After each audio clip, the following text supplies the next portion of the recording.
Ah, shit. Terran Am is here. What's up, y'all? What's going on? Oh, it's Halloween. Halloween was like 3 days ago, right? Got a bunch of candy. Not from trick-or-treating or anything, but just, my parents at work got candy and then they just gave it to me. And I was like, alright, cool. Some Sour Patch Kids, Snickers, other chocolates, and sour shit. I love sour candy. That's like my favorite shit right there. But how's everyone doing? The event's not done yet, or the rest of it isn't out yet, by the way. For another 2 minutes, I'm just gonna sit here, just chill. I just got to the 3rd level. Okay, okay. I mean, you're pretty much almost done. Only like 4 levels and, or I guess 5 levels, and the 4th level's pretty small. Yeah, 4th level's small as shit. The 5th level, you don't even have to explore any of it. I think the next level is you're gonna have to explore. So, I have a shit ton of the shells and the teeth and whatnot, so I should be good. Should be good for exploring the next level, and that's why I'm streaming, just so like I have somebody to talk to at least while going through the event, because it might get tedious. I don't know, but we'll see. Hopefully, it's gonna be nice and smooth. I just wanted to stream the end and be done with it. I already got my Van Gogh. If you guys saw my gotcha video, that was pretty lit. Pretty good luck. Actually amazing luck, especially early on. Got a bunch of other 4-star servants and 1 5-star spook later on, but that's fine. That's fine. I'll probably only use 10 tickets. Yeah, good luck, man. Hopefully you get Van Gogh. She is pretty good. Pretty good. If I do say so myself. Pretty good. Just have all the foreigners. Yo, you got everyone? The only foreigner I don't have in NA is Voyager, I'm pretty sure. Otherwise, I have everyone else. I think Voyager is like the one foreigner I don't have. Even in JP, I don't have him in JP. I think in JP, I also don't have Summer Abbey. I have Summer Abbey here in NA though. So I've gotten all the foreigners that are like connected to like the outer gods, but not Voyager. Yeah, see, people always forget about Voyager. It's like he's a foreigner too. You guys know that, right? You guys know that? We was rough for you, my guy. Oh shit. You got Yang NP5. Okay, that sounds like a pretty good week though. Pretty good end of the week. So, I mean, I'm happy for you about that. Hopefully, the rest of your week, hopefully you feel better about whatever happened. Just have all the outer god foreigners, and yeah, there you go. There you go. Jack de Malay is coming next year, so wonder if you're gonna be going for her too. Oh, the game wasn't working for you. So you're one of those people that didn't have the game working because it was something to do with like the language setting on your phone, right? Or on your device. Yeah, I heard some people weren't able to even open the game or log in for a while because of some kind of weird setting glitch. So, sucks that that happened. Obviously, thankfully, it didn't happen to me. But it is unfortunate it happened at all to anyone. But glad things are working right now. You got your Yang NP5. I wish I could go for NP5, but there's still one other 5-star I want to go for this year. We should be coming out in the next maybe 2-3 weeks, sometime this month. Okay, we gotta talk, Mass Nightmare. Okay, if we gotta talk, listen, lay it on the table, and then we could talk. All right, we could talk. Game crashed on me a ton. Almost quit the game as it drained me mentally. God damn. So I was also super sick this week. Well, shit. I'm so sorry to hear that. Holy shit. Hopefully you feel better though, both physically and mentally. Van Gogh stole all my Saint Quartz and now I'm at 0. Ugh. And I didn't get her either. I mean, it's just the luck of the draw, man. It's just hopefully. I mean, did you get spooked by anyone? Did you get any 4-stars along the way? Like how did that go? Because obviously on my side, everything went pretty well. Things went pretty well. No one? Oh shit! I'm so sorry. I'm so sorry to hear that. Yeah, that definitely does suck. By the way, I hate how the UI has it so like it's all the way in the bottom right, along with the menu. But I mean, how much quartz did you have? And did you whale? Did you not whale? Did you have tickets? Like, did you literally get nobody?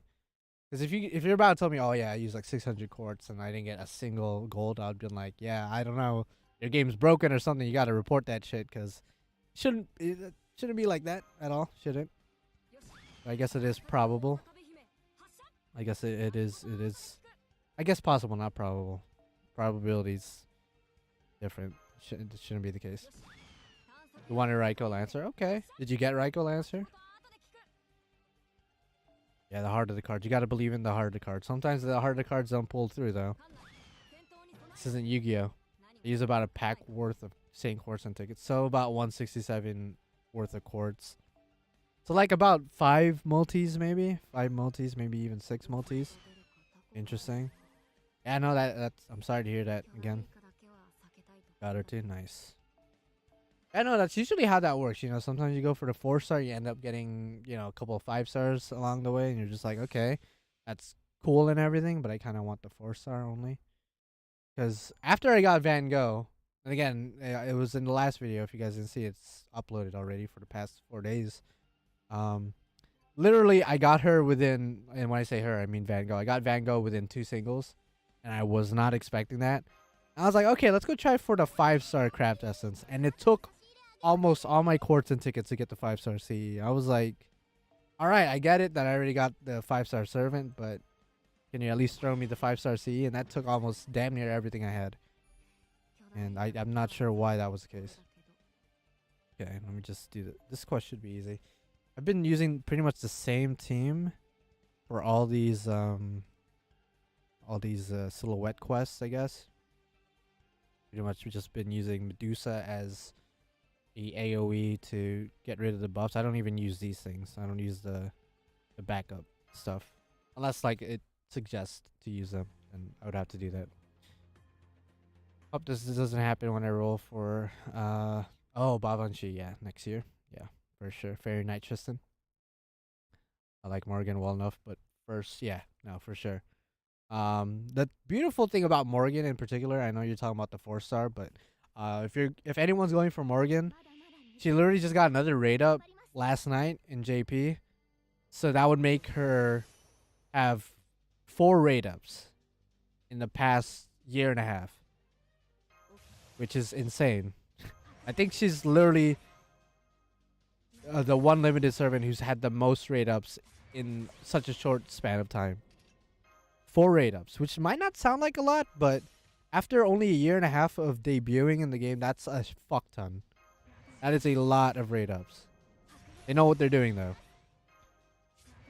So hopefully everyone who didn't get Morgan the first 3 times, or I think it's 4 times, because there's once the first time she came out, second time when they did another Lost Belt 6 raid up thing for whatever reason, and then they did the Valentine's, and now they're doing it again with the same Valentine's CE, so it's pretty crazy. Is this the rare shiny MC that only comes in the morning once in blue moon? Oh yeah, the new drip. Yeah, no, I got this beanie because it matched my jacket, and I was like, I kind of want it. I kind of want it a little bit. It was on sale, so I was like, fuck it. Morgan, Gilgamesh, Rishigal are probably the most rate up recently I've seen in JP. Yeah, Gilgamesh, I think over time definitely has the... I want to say he has the most rate ups as far as limited servants in the game. I want to say that. Morgan's had the most in such a short period of time. Rishigal might be up there. Maybe. But definitely Gilgamesh and of course Morgan in the past year and a half just been slaying it with the unlimited rate ups. So that's a good thing for Morgan fans though. I kind of wish she was accompanied with the rest of her Fairy Knights. But that's cool though. Again, for Morgan fans who maybe are unable to NP5 or are unable to get her during her first raid up or so. They have a lot of opportunities to get copies of her. So definitely if you're saving for her next year, just know that she gets a fuck ton of raid ups. So if you feel pressured about next year, because there's so many other servants as well that's coming out, from Oberon to Koinskaya to some of the summer servants, as well as Melusin, who's also a Lost Bolt 6 rated up servant. Just know that Morgan has a lot of raid ups, and you should be good. Just gotta kind of spread out and plan ahead of time. Yeah, say he gets a decent amount of raid ups, I guess. Yeah, for sure, for sure. Yeah, I feel like Oberon needs more raid ups. He's only had 1, right? So I think he will though, because the fact Morgan's getting one right now means that somebody else is probably gonna get a raid up for the Road to Seventh campaign. It's most likely Melisson, most likely her, but I could see Oberon having a raid up as well. Because Melisson's already had 2 raid ups, I'm pretty sure. Which would make Oberon the only one of Lost Belt 6 to not have another raid up. You got a Carmilla and Emiya Spook? Okay, where Van Gogh at though? Where Van Gogh at though? I'm guessing you're rolling right now as you speak. Yeah, I'm trying to give you the energy, trying to give you that good luck, fam. That main character good luck, but sometimes, you know, my luck is ass. Sometimes, not all the time, but sometimes. Should I prioritize Koyan or Oberon since the new 90++ requires Oberon in order to min turn? I would say under most circumstances, Coin Sky is better, but Oberon's like a close second. Like ideally, I would say go for both, but if you're split between the two because you can't afford it, you don't have enough quartz, you don't have enough money if you're planning on whaling, then I would prioritize Koyanskaya. I think she's just a bit more versatile. I mean, Oberon could fit into more teams than just buster teams, but if you want somebody who could help your busters loop more effectively, I would say Koyanskaya over Oberon. They're both used differently in a lot of ways. I guess, yeah, Koyanskaya does get another raid up. That's another thing to keep in mind. He does get another raid up. This one we have to use a... Okay, fuck it, we'll use it.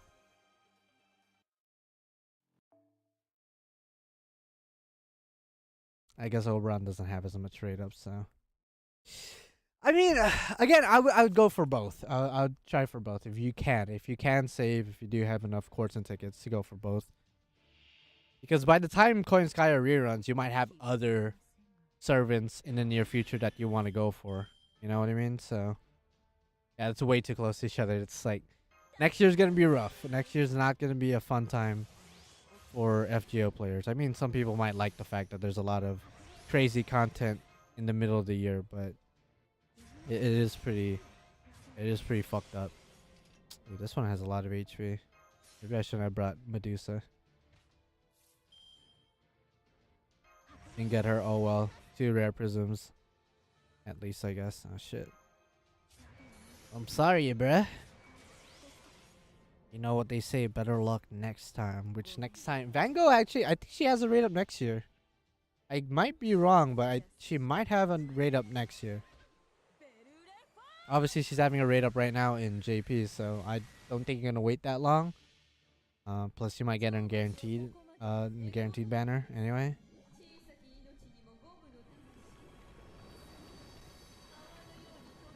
Yeah, okay, I smell it. Trying to go for Rhaenys as well, okay. Good luck, Ivan. Ivan. I'm not super sad, just figured I'd try. Well, it doesn't hurt to try, because you never know. You never know. I think Van Gogh does get a raid up next year. So, should be good, should be good. Only did 1 multi and 10 tickets. Damn. And you got Emiya and Carmilla, right? Ugh, rip the homie. Rip the homie for sure. Okay, get out of here. Get the fuck out of here. So yeah, I'm just gonna stream the rest of the event. Just gonna finish it up and unlock everything, get all the points, and maybe do all the quests, and then that's pretty much gonna be it. I'm not gonna roll, if anyone's wondering. I already got who I wanted to get from this banner, from this event. So I'm pretty satisfied. And then I will be waiting for Lost Belt 5.5, trying to get that beautiful Ibuki Doji. Might go for Ashiodamon, but Ibuki is the main goal. At least NP3. Which is might be a problem, but we'll see. Got Nemo by accident because I didn't see the banner change. Damn! I'm sorry to hear that. Fuck, yeah, you gotta... Sometimes you gotta pay attention. I think there's only one time where I accidentally went for a banner because I wasn't paying attention, but it does happen, I guess. But that was like years ago. I learned my lesson, so hopefully this is a learning experience for you. You gotta pay attention, which sometimes shit like that happens. Damn. I think I forgot what banner it was that I did, but I just rolled right away, and right when I rolled, I saw who was on the rate up. I was like, fuck, I rolled for the wrong banner, but I thought it was a duo rate up. Ugh, man. How's the event so far? Event? I like this event, you know? I mean, every event is a farm fest to an extent, but I do like the this event system. It's pretty fun, I guess. Pretty nice, pretty nice. Okay. A lot of free items, QP, a lot of monoprisms. I didn't realize how much monoprisms this event gives.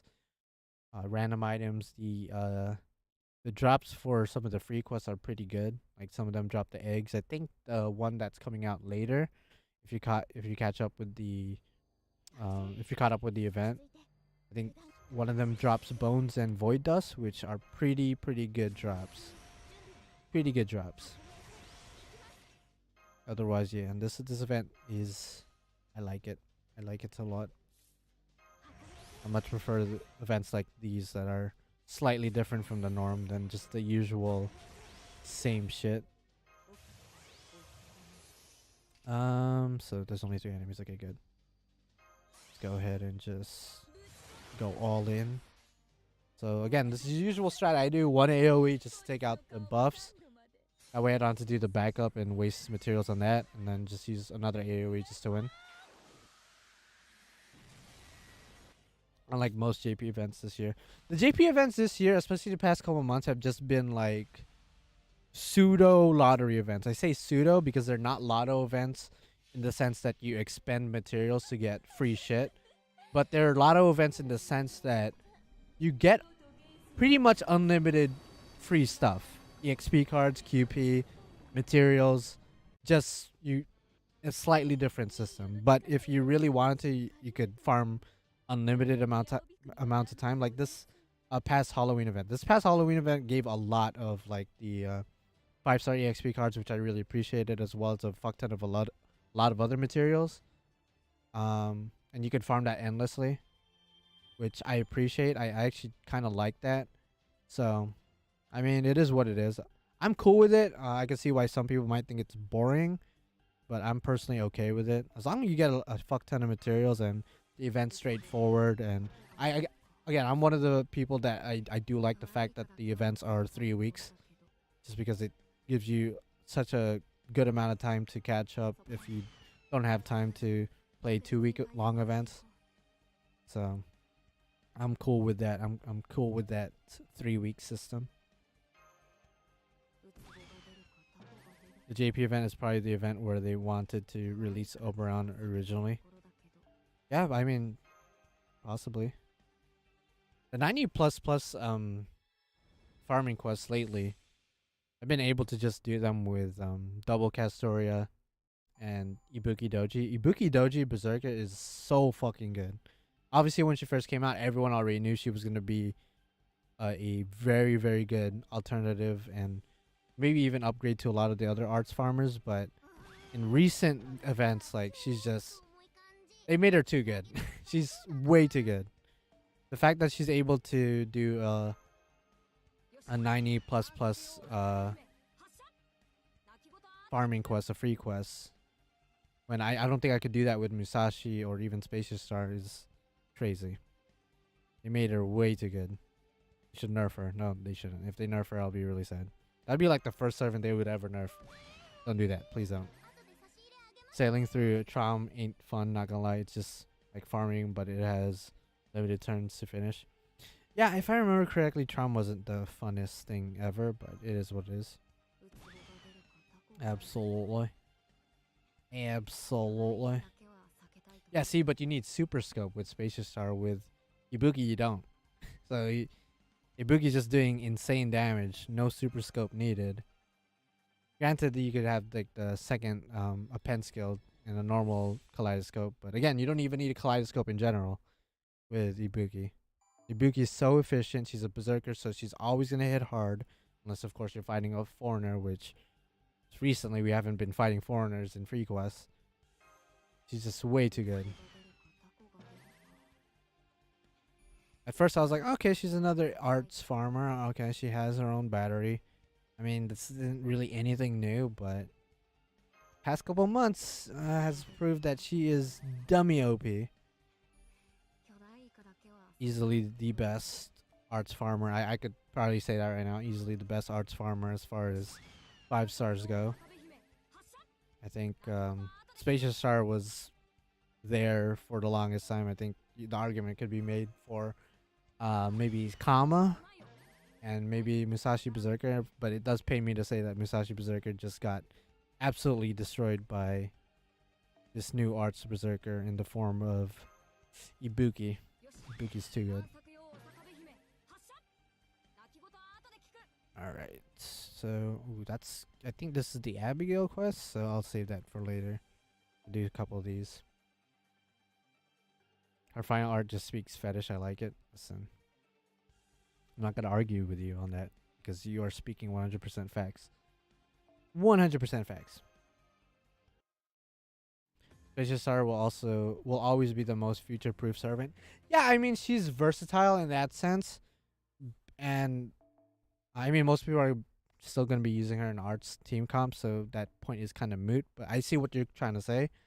At the same time, while she could use every card, she's no longer the best in any card. She's versatile. She could use them, but she's not the best in any of them, if that makes sense.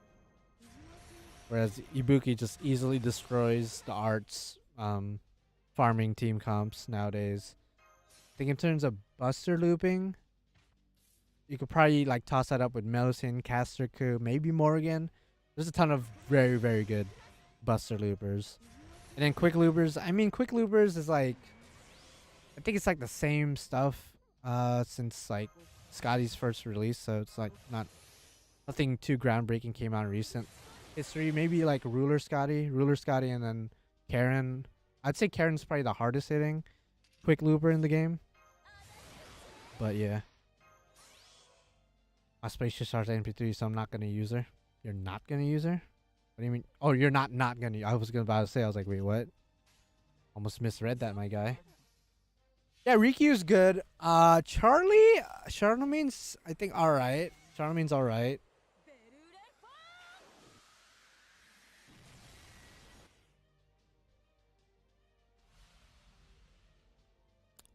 I only have one copy of Charlemagne, so I can't really say for sure if he's like dummy OP Braxton.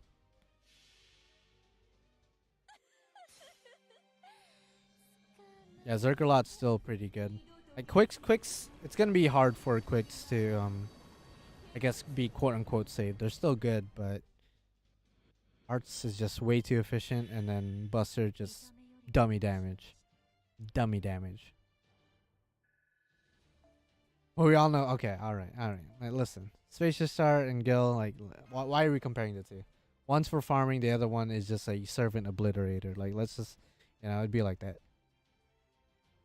Quick NP should be able to crit. How would that work? Like, yeah, the crit stars will go to the NP. Maybe. How would that work though? How would that be calculated? That'd be interesting though if they do something. Because they recently did new bonuses for like command cards, which didn't really save quicks. It just kind of changed how all the cards work. I'm trying on any to use Musashi Zerk to farm generally, while Spacious Star keep for harder stuff. I don't know why people say Musashi Berserker can't farm Zerk. I got three nodes easy with her. Yeah, no, she could definitely farm Berserkers. Definitely, for sure.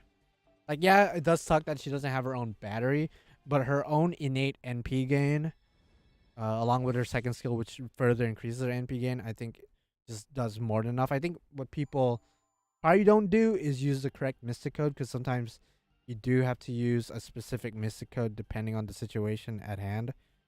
But as somebody who has Musashi Berserker fucking Bond 13 in NA, I think I have a pretty good grasp on how to use her.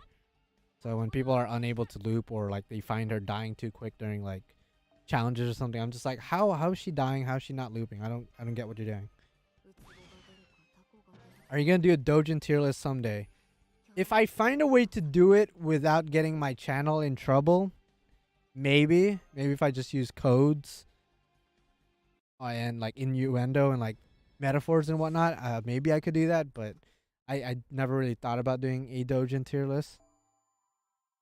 Plus, I might be exposing myself. You know, my girlfriend watches my shit, so she might be like, "Oh, so this is what you're into." I'm like, "Listen, the audience wanted to know my thoughts on certain dojins, and like this is what I came up with.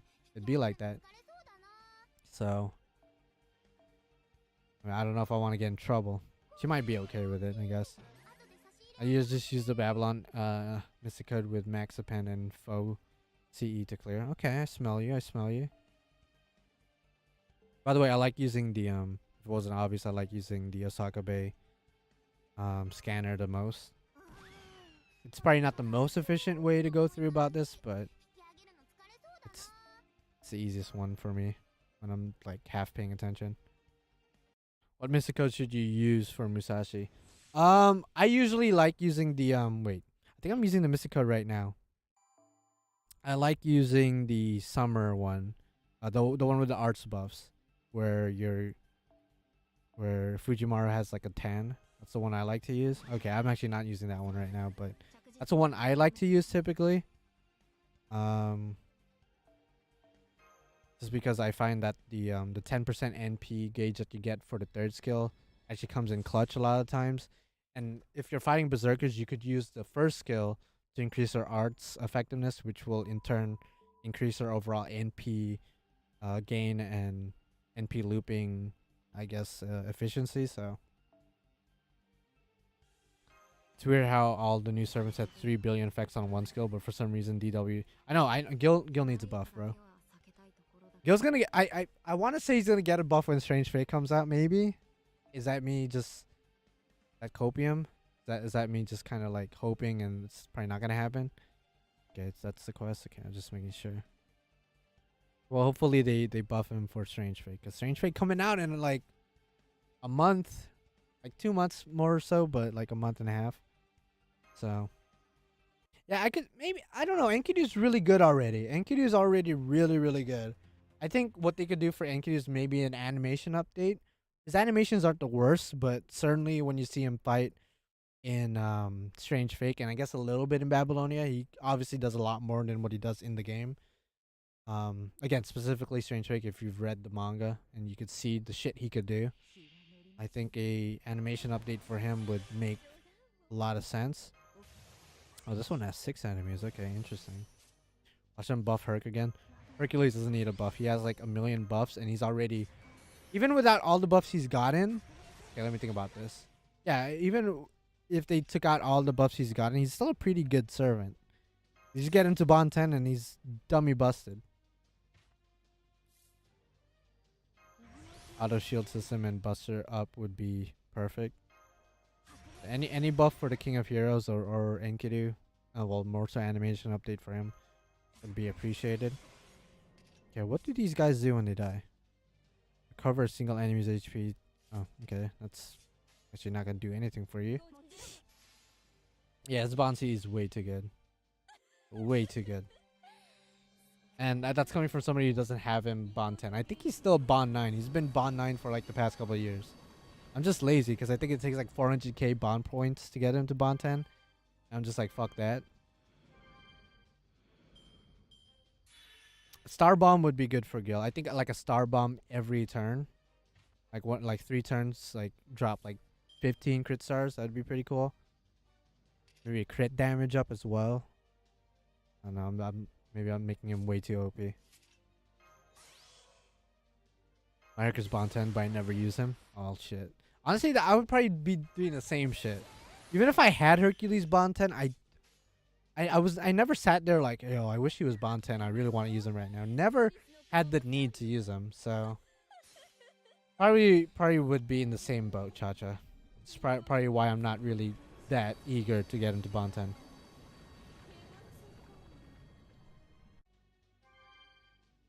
Okay, easy mode. This event's easy mode.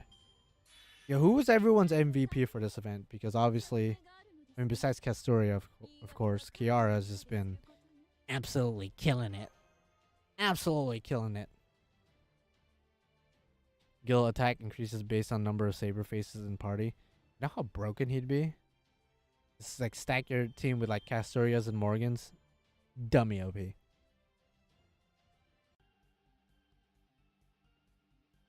Spacious Star, BB, Summer, Musashi Zerk. Okay, I could see that. I could see that. Only reason I'm not using Summer Musashi is because I'm trying to bond 10 Kiara. Then I'll probably go back to Musashi because I do prefer using her just because she's NP5 as opposed to Kiara's NP2. And of course she's a berserker, so that dummy damage is so useful. I'm running out of these items. I might have to farm some of the free quests, which is not a big deal. Not a big deal at all. I couldn't do this event. Still in Singularity Camelot and oh shit. Damn. It's okay. I mean, this event doesn't give any.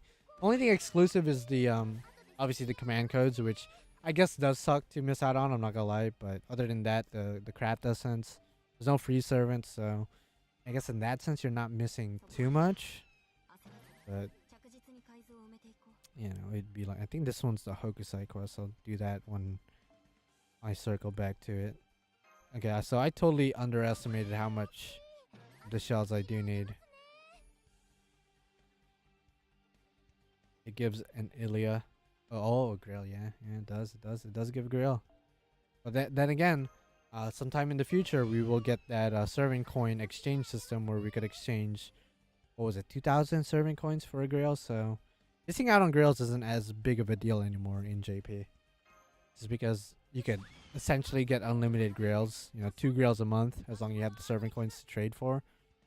And it's not a big deal. What do you think would be the new server in JP? I mean, we know Morgan's coming, right? As far as like maybe a new servant, I don't know. I mean, I think what they could do, obviously they're gonna release Morgan again soon. So maybe for Morgan Fest they could put Melisyn in there, and then for the Lost Belt 6 Road to 7 campaign, they could put Oberon there. That way we would have all 3 Lost Belt 6 servants having a, you know, a rerun banner. Roughly around the same time. I think that would be the, in my opinion, the best way to do it, but obviously we'll see what they'll do. People have been asking for Agravine for the longest time. I'm just convinced they're not gonna ever release him. I don't know, but we'll see. So that would be what I would think for Morgan Fest. Maybe Melisyn, maybe even Oberon, one of the two, and then for the Road to 7 campaign, which should be happening relatively soon, should be the one or the other. Put them all in the shared raid up for maximum assault. If they wanted people to quit the game, then yeah, they would do that. I assume they don't want people to quit the game though. I assume not. Okay, let's go do this one, this quest right here. I do need more of these fruits for Van Gogh, so that's great. Anyone else get Van Gogh, by the way? I know some of you guys said you couldn't get her, which I'm sorry. Would it be like that? Probably late November for Road to Lost Belt 7. Yeah, that's what I'm saying. So like we're gonna get the Morgan Fest a couple weeks before Road to 7, or yeah, Road to 7 campaign, and then right when that drops, they could release Oberon or Melisyn, one of the two. Still trying in JP, one more tempo. Yeah, that's right. Yeah, she does have a raid up in JP. Funny enough, I'm not trying for her in JP. Like I'm saving for Lost Belt 7 real hard, because I don't know what they're gonna drop for 7, and 6 was so stacked that I could only theorize and hope, I guess, in a way, hope that Lost Belt 7 is probably gonna deliver as hard as Lost Belt 6. I risked my NA with the shared raid up, but I won. I got Van instead of Nemo. Damn, bro. Like, you got bigger balls than I do, man. You got... Your balls are 10 times larger than mine. Mine are like the size of raisins. Yours are like watermelons. Like, shit, I wouldn't be able to do that. I would be way too scared to get Nemo instead of Van Gogh. I'd be fucking... I'd probably be depressed for a good couple months if I got Nemo instead of Van Gogh. Would have been straight up depressed. Fuck all that. 6 was one of the difficult stories, not because of the battle, but the force support. Yeah, I mean, force support's always annoying. I feel like, I mean, yeah, you know, thinking about it, especially late into Lost Build 6, it got pretty difficult. Uh, as somebody who doesn't have Super Ryan and JP, that Bargus fight was the bane of my existence. I feel like Super Ryan was like the ultimate counter to that quest. And then, not to mention, Cornunos. Well, Cornunos, I think, only took me 2 tries. The second try, Yang absolutely obliterated him. So he honestly wasn't that bad. Yeah, the big dog fight, that was hell on earth. Where you're forced to use Gwen, and I think, was it Gwen and Lancelot? It was Gwen and somebody else. That shit was not right. Hope 7 doesn't do force support too much. They will, though. They will. they will make us use some kind of force support. They will. We all know what's going to happen. Ew. Okay.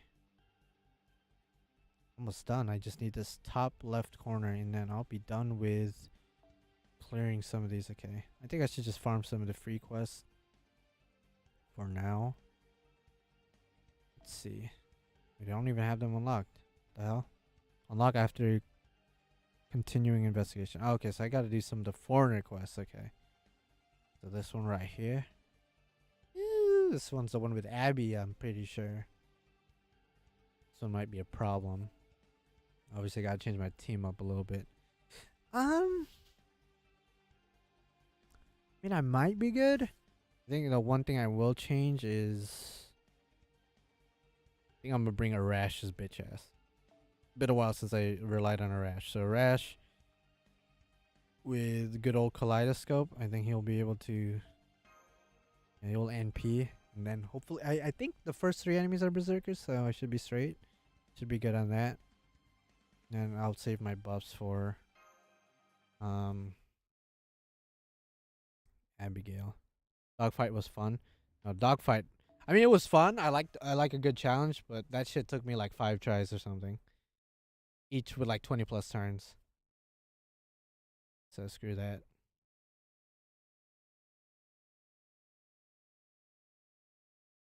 I'm always up for a good challenge. Ooh, 94k. He's probably not gonna kill that. Probably should have given him a different crowd essence, but that's okay. He should do dummy damage though. He's probably gonna kill the other 2, and then maybe kill the middle one with PR's attacks. Okay, 66k. Alright, should be good. Should be good still. Yeah, should be good. Yeah. Alright, good, good, good. Thank you, Brendan. Thank you very much for that. Hopefully your gacha rolls have been dummy OP over in JP. Dummy OP. Hopefully you got a good time during the Halloween season. I don't know how Japanese people specifically celebrate Halloween, but hopefully you had a good time nonetheless. If you did anything for Halloween, that is. Let's do this. Let's do a layoffs. Did you roll for the Halloween assassin at all in JP? No, I didn't. She's cool. I like her design. She has thick ass thighs. Her personality seems cute, I guess. Didn't really need her. Didn't really want her like that. I'm pretty much gung ho for Lost Belt 7. Just because it's the final Lost Belt, so you never know what they're gonna release, you know? Lost Belt 6 was dummy OP, so I can only assume Lost Belt 7 is gonna be even more crazy. Vice King Abby. Holy shit, she has a lot of HP. It's a problem. That's kind of a problem. Not gonna lie, that's kind of a problem. Okay, Vice King Abby. That's quite the nickname you have there. Other 2 enemies. Okay, what do you do when they die? Inflict sleep and remove defensive buffs and decrease defense for all enemies. Oh, okay. That is definitely a problem. Got the Halloween assassin with 10 shots, so still good for Lost 7. Okay, nice, nice. Fan was busy during Halloween, so many people in tourists. Shibuya was mental. Oh shit, dude. Well, shit's over now, so hopefully the next couple days, next couple weeks, is gonna be stress free. You're gonna be nice and relaxed. Okay. Ugh. Okay. So I think I'm just gonna go for the kill. Gonna go for the kill. Okay. So it inflicts sleep on everyone. Moves defensive buffs and decrease defense for all enemies. Well, I'll wake up if I get hit, right? So hopefully Kiara gets it. I don't want to use Castoria's NP because I'll just get it removed anyway, so. Lasagna should put Mystic Codes in Represent Shop. I think some of them are in there, right? But not all of them. Okay, so sleep. Yeah. Ooh, now looking back at it, I should use my Buster cards right off the bat instead of using it afterwards. It was rookie mistake. Rookie mistake. You're all on Ibuki or maybe Vitra on NA. Vitra's not limited, so I don't really feel a need to go for her. If she spooks me, she spooks me. I do like her design though, so I would hope in an ideal world she spooks me, but otherwise it's all in for Ibuki.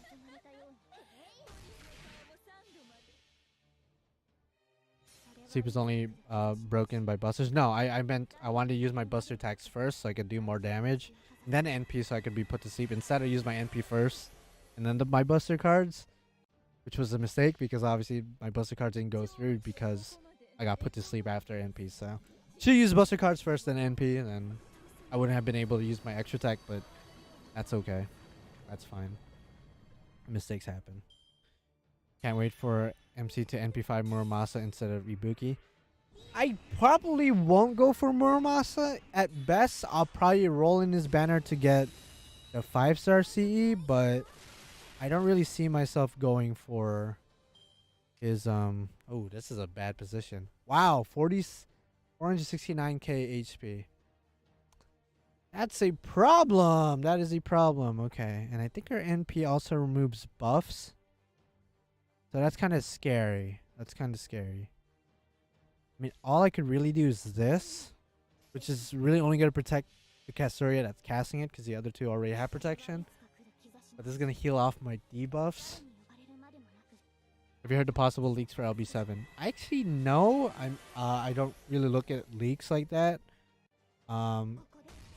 Just let me know if it's anything I would go for it. If it's not, then listen, I don't give a fuck.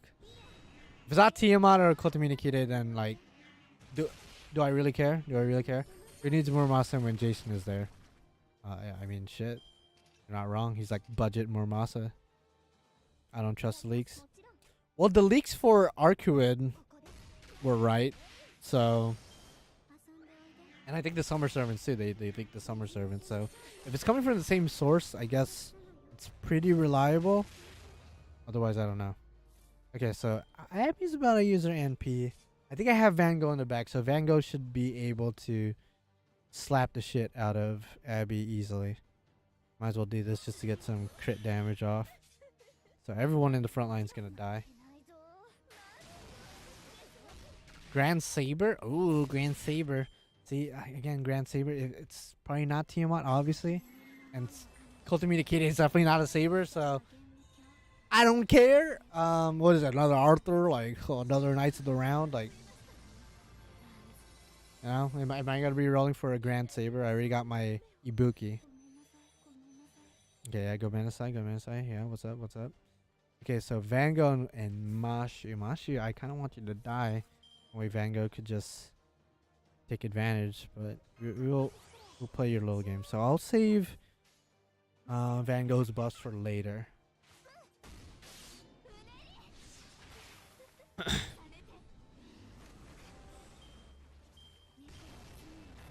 Yeah, exactly, Brandon. Exactly, Brandon. I knew you'd understand. I knew you'd understand. Ooh, wait up. Stop. Stop. Okay. Okay, what I can do is this. This. And this should get me... Okay, that. Yeah. Following me. There you go. So there you go. An NP and just... No, just in case. I'm going to do that. Alright. Alright, Van Gogh. Go off. Go off, Van Gogh. Go off. Grand Saber was set to be Castoria. No fucking shot. No fucking shot. Arturia, I could believe, but Castoria, no fucking shot. Like normal Arturia, I could see that. But you said Castoria, so I'm just like, no fucking shot. Good crit damage, Van Gogh. Good crit. That stun though, fuck. Okay, that's a problem. That is a problem. Yeah, I don't see any other servant or heroic spirit. Wow, we're both stunned. That's... God damn it, Washi. Okay, whatever. I don't see anybody else being the Grand Saber but normal Saber, of course. Okay. Ugh, I think I'm gonna lose this quest. Not gonna lie, I think I'm gonna lose this quest. This ain't looking good. This ain't looking good at all unless I do insane crit damage. Oh, okay. Well, there you go. Van Gogh came in clutch. I was about to say, I was like, wait, I think I might actually lose. You just barely got out of that mess. All right, that's hot. That's hot. That's sexy. Maybe I should put a full ass foreigner team in the back just to really make sure I win this. Yeah, that's what I'm saying. I've been saying that for like years at this point. Normal Saber Arturia has not been featured at all in a main storyline thing. Yeah, we've had other Arturia variants, but not just normal Saber at all. Like she's appeared in like flashbacks and I think like interludes and shit, but never in the main story. So that tells me that they're saving their poster child for something big, something sexy, something insane. So I think they're definitely saving. Well, they have her as the poster child for that because she's arguably the most recognizable, I guess, character in Fate. So it's smart from a marketing standpoint to put her as the... Oh, well, I was hoping that would be the quest, but whatever. But yeah, it's just smarter to do that. Just because like she's recognizable. So even casual fans will be able to be like, oh, that's Saber from the Fate series. Like, imagine if it was just Mashu instead. I doubt the game would be as... Well, I think the game would still be big, just not as recognizable, I guess.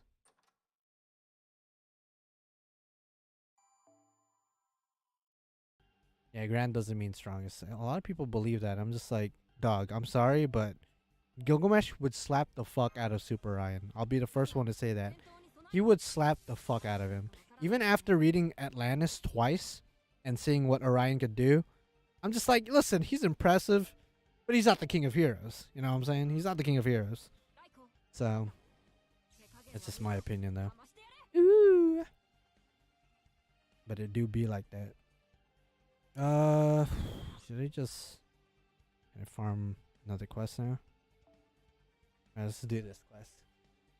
Do these quests. Absolutely, absolutely. Gilgamesh can nuke every last spell. Alright, I mean, let's not wank him too much. Like, he would be a great help in a lot of lost spells. I don't know about just instantly winning, though. We would have to sit there. I think lost spell 1 for sure. I think he would absolutely slosh the fuck out of Ivan the Terrible easily. No questions asked. Like, fight me about it. I think after that, that's when it gets kind of crazy. Because in Lost Spell 2, you know, you got to deal with Scotty. Scotty's kind of a big deal. I think he could handle Scotty personally. But some people might disagree. Which you could make the argument, I guess. You can make the argument. Actually, wait. Let's put you. Because I think I'm trying to bond with you, if I'm not mistaken, yeah? 88k. Sick nasty, sick nasty. So I think he could do Lost Spell 1 easy mode. Lost Spell 2, I'd give him the edge. Lost Spell 3. Okay, Lost Spell 3, let's be real. Let's be real. I don't wanna, you know, bury the Emperor, you know, I don't wanna bury him too much. But he would get destroyed by Gilgamesh easily. He's probably, in my opinion, this is just my opinion now, probably the weakest Lost Spell King. Probably. Like, Ivan the Terrible has the size and just the sheer power, as well as the numbers, because he could just, like, summon an army when he's, like, unconscious or asleep. So that's already a problem. Qin Shi Huang would get fucking slapped. You'd get so destroyed by Gilgamesh, easily. Get absolutely destroyed. Like, he has the intelligence and, like, the strategic, I guess, mind. Because he's, like, a supercomputer, kind of. And I guess he has the army, so Gilgamesh would have to deal with them as well. But I don't think Zhang Yu or any of the other servants would hold a candle to Gil, and then Gil would just destroy Emperor easily.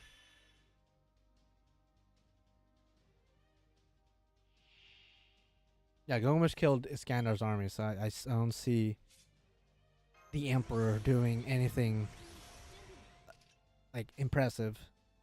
Let's see. Okay, I could get 50. I'll do that. Maximize damage. Fuck it. And when you get to last build 4, see, last build 4 is fucked because Arjuna altar is actually a fucking problem. But I think after reading India and really thinking about it, I think Arjuna altars would have. Okay, wait, let me think about it. Because I do think Gil would win, but I don't know if I'm just wanking him too hard now at this point. I do think Gil would win. I just think he would have to take Arjuna altar extremely seriously. You would have to take him seriously off the bat. But the thing about Arjuna altar as well, if you remember, the first time we face him, the first time we encounter him in the story, he doesn't really take us seriously. He's just looking down at us like, oh, you guys are ants, whatever. I think Gil would take him seriously. I don't think Arjuna would take Gil seriously. And that would give, ironically, Gil the advantage to win because he would just summon the chains. Arjuna altar would be like, what could these measly chains do to a perfect being like me? And then Gil would be like, well, just watch, bitch. And then you'd get absolutely slapped. Because you gotta think about it. Rama charged up his Noble Phantasm and used it on Arjuna altar off the bat right away. And Arjuna altar didn't dodge, he didn't block it. He let it happen. So I think he would let Gil chain him up, not knowing what the fuck it would do. And he get destroyed. Yeah, Lost Build 5. See, after Lost Build 4, that's when, like, you know, Lost Build 5 has all the gods. Lost Build 6, you know, Morgan's insane. So that's when it gets kind of like, that's when I gotta sit down, put my thinking cap on, like, fuck. How's my boy Gil gonna pull the W in this one? Because it's actually getting kind of fucked from here on. Arjuna altar lost to the power of friendship. Gilgamesh invented that concept. I mean, in a way, he kind of did, yeah. In a way, he kind of did. Demeter and Aphrodite. So, Aphrodite was the one that, like, manipulated our team, right? Like, mentally. I think Gil could resist that. I think he could resist mental attacks, so I don't think he'd have a problem on that end. But even if he could take down Demeter and Aphrodite, there's still Zeus, and I don't know why we're skipping Artemis and Poseidon. I think Poseidon would get slapped easily. I think Artemis might be a problem, but based on the story, it just seemed like, oh, we need a divine construct in order to have a chance against Artemis. Gil has divine constructs up the ass. So I think if he just spams it, like, Artemis is fucked.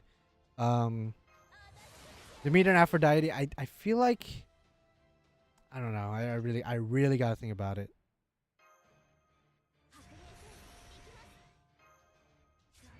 Lost Build 5 would probably be the hardest because Lost Build 5.2 there are hardly any servants to fight. 3 out of 5 of them are pure gods, not servants. So no bonus. Well, I mean the bonus is more of a gameplay thing. I don't know if that's like actually a thing. I know he's known as a servant killer, especially in the original series and the visual novel, but he's also kind of a god killer. And they do have divinity, the Olympian gods, so it's just a matter of, like, will the chains do enough to subdue the Olympian gods for Gil to actually do dummy damage? Because I think he does have the firepower. It's just dependent on whether or not who's gonna get hit first. Because if Gil gets hit, he's fucked. If the Olympian gods get hit first, like, they're fucked. Ooh. Vejanubu kind of slaps a bunch of the Olympians. Yeah, I mean, oh shit. Wait up. This motherfucker has his NP. Wait, chill the fuck out. Can Gil fight Abyssal Insect? I'm assuming you're talking about Ort. I'm not sure. I don't know. Enkidu's chains held Tiamat down. She needed to change them, so that's a good showing. Yeah, and the anime didn't do it too much justice because when the chains of heaven subdued Tiamat, it only looked like it lasted a couple of minutes. But I think in the game it lasted a lot longer because I think our character got knocked out, and then we woke up and she was still chained.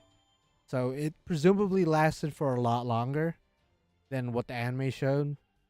So even if the chains only subdued the gods, the Olympian gods, for only a couple of minutes, I think that's more than enough time for Gil to destroy them. So he might talk shit a little bit though, which might be his downfall.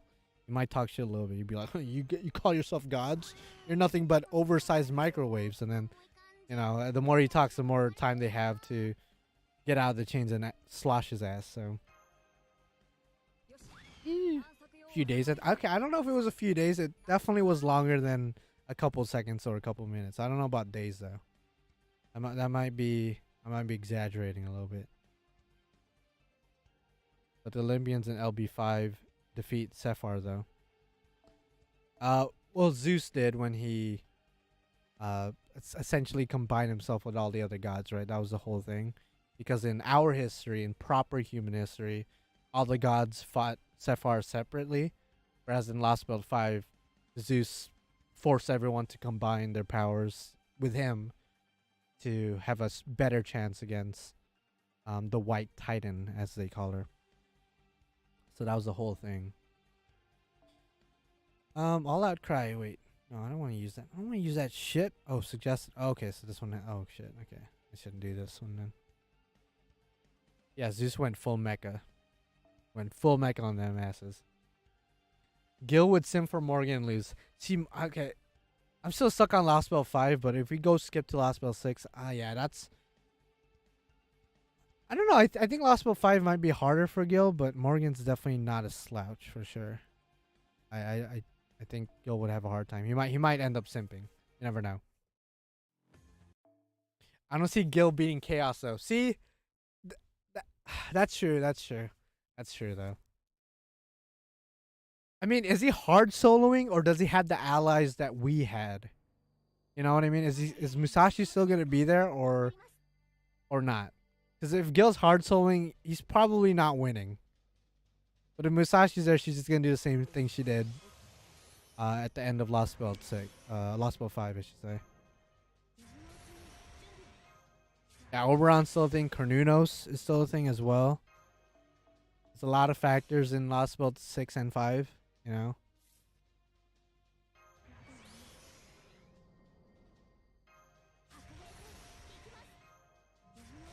Gilgamesh wouldn't like Morgan as he likes humans, not bugs. Damn.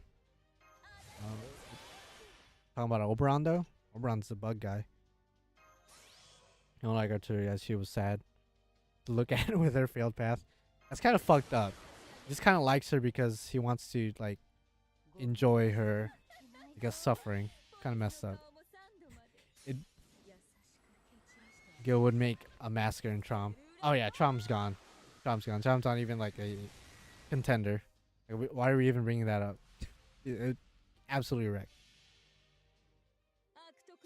He gets the teammates. Okay, so if he gets all the teammates we've gotten, then he easily wins every Lost World.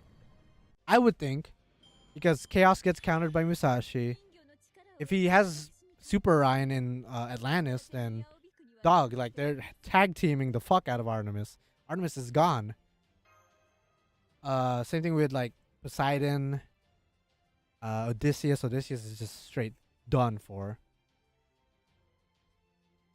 That'd be boring as fuck. Yeah, no, yeah, it would be. It would be. That's probably why story wise he hasn't appeared to help us. Because from a story perspective, it's like, well, we would just win easily. Are we wanking him too much? I feel like no. I feel like he's like a needle mover. I think he would destroy a lot of these Lost Spells. You gotta think about it. In Babylonia, he was heavily nerfed. They had to nerf him for that story by turning him to a caster who doesn't have half of his weapons. He doesn't even use Aya as a caster. They had to nerf him for that story. So if it's just like straight up Archer Guild in every other Lost Belt, it's done.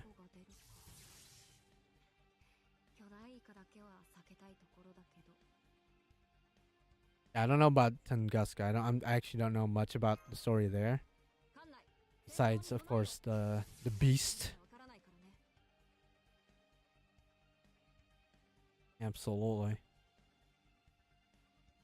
And again, history has shown he could summon his own servants. So if he really wanted to, like if he wanted to play it more strategic and not just gung ho, I'm by myself solo mode, he could theoretically summon his own servants. And he has all the catalysts in the world. He has everyone's prototype Noble Phantasms, or most Noble Phantasm out there. They're prototypes. So you could theoretically use them all as catalysts to summon a plethora of heroic spirits. You gotta think about that. That's actually kind of dummy busted broken the third.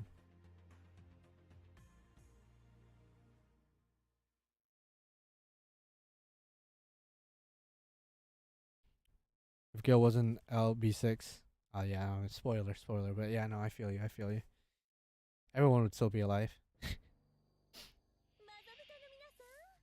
Note for Lost Belt 6, Gil would be weakened because the story doesn't exist there. Is that how that works? I mean, I know I see what you're saying, but I'm not sure if that's how that works for him. Because he would still have the Gate of Babylon. Like, it wouldn't just empty out his treasury. He might be weakened in the sense of like, oh, my mana deposits isn't as large as it usually is, but he would still have all the treasures he would have, I would think. Again, I'm unsure though, unsure. Oh, I think I did the wrong cards. I did the wrong fucking cards. No, that's fine. It's only one enemy. Yeah, Gil is mana efficient anyway, so like, how big is this quote unquote debuff? Is it enough to where he can't open as many gates? Is it enough to where he can't utilize Aya? Like, how big is this nerf? And even then, if it's just a mana thing, he's mana efficient anyway. So how much more weakened can he get? If he still has access to all his treasures, then it's really not that big of a deal. Can Gil beat my crippling Dojin addiction? I don't think so. See, okay, when you bring that into the equation, I mean, let's be honest, he probably can't beat any of us when it comes to that. When it comes to our addiction to adult content online, you know? It's not November, but hey man, it's only November 2nd where I live. I'm not afraid to say it. I already failed. At least 3 times. Type 1 if you've already failed not November. Type 2 if you're a liar. I mean, if you didn't fail. No. Type 2 if you're a liar. I mean, if you didn't fail. You know what I'm saying? Ooh. But yeah, that non-stop nut. Yeah, it's definitely that non-stop nut November for sure. Saw that trending earlier. Iffy. Okay, can we do this one at least? One multiple times today. That's what I'm saying, bro. At least we're honest, you know. Some people are gonna be like, no, I only jack off like once a week. Like, you're a liar, bro. You're a liar. You're a doggone liar. Unless you got like erectile dysfunction or something's fucked up about your body, then by all means don't bust a nut. Okay, I think I gotta farm a couple more times. I don't want to farm this quest though. That quest is kind of a problem. Let's farm this one. This one drops a little bit of everything. One, it's too strong that even Avalon can't protect me. God damn. Yeah, I got that buff removal, you know what I'm saying? When you bust your nut, your buffs get removed right away. And nothing can protect you. There's a reason why we're not allowed in Avalon. Yeah, that's true. We're not allowed in Paradise. Y'all know it's only one in here. That's what I'm saying. Yeah, think about the most OP team that we could have in the Lost Worlds. Like, if I was a master and I had the choice of my servants to bring to all the Lost Worlds, obviously Gil's in there. I'd put Enkidu in there. That way, you know, Enkidu would make sure Gil's always serious. And maybe some kind of a support servant. Maybe Merlin. That would be like my squad, my main 3. Maybe even throw an Aussie in there. Maybe that's too stacked. That might be too stacked. I think Gil and Enkidu by themselves could probably handle most of the threats. Oh, I mean, if we're gonna throw in Solomon in there, that's kind of cheating. But yeah, Solomon would be dummy Braxton for sure. I think Gil, Enkidu, Merlin, Ozzy would be so broken. Oh yeah, Hercules would be pretty good. For sure, for sure.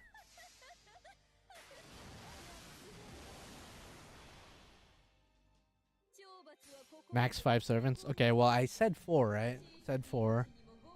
So I guess my 5th one, probably King Hassan. I know Chacha said King Hassan. King Hassan would be pretty good against the enemies that have some kind of immortality. So, granted, he could only do that by casting away his grand status.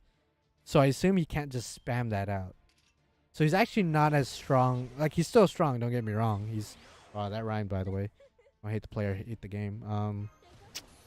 Well, he'd still be a pretty strong. I guess not backup, but like ally.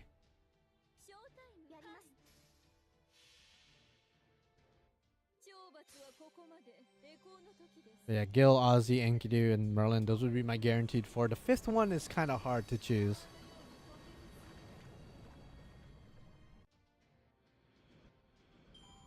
Melisyn would be fucking broken. She's so broken lore-wise. Maybe Karna. I think I would put Karna there. Granted, Karna is kind of a... He is not an efficient servant when it comes to mana. Like, he drained my mana, like, so hard. But if that wasn't a problem, if that wasn't an issue or factor, I think Karna would be so good. He could tank hits. He could dish them out. He's very loyal. He takes everything fucking seriously, so we don't gotta worry about his personality getting in the way of the battles. Yeah, he'd be so good. Okay, Space Star is kind of a cheat code too. I don't know if I would count her into this because canonically, is she even a thing? But I guess I would be remiss if I didn't add Space Star into the team. So, but if not counting her, that would be my team: Ozzy, Gil, Enkidu, Merlin, and Karna. That's a whole Buster squad, by the way. It just so happens to be that way.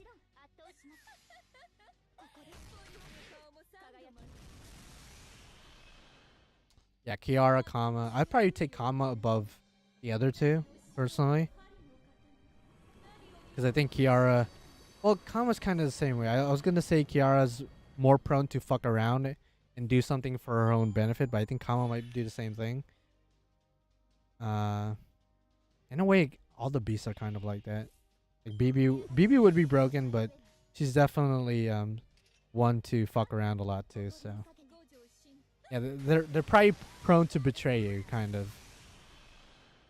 So that's why I think Karna is such a good choice, just because he's super loyal. Gil's personality might get in the way, but that's why I put Enkidu in there, so Enkidu could check his ass.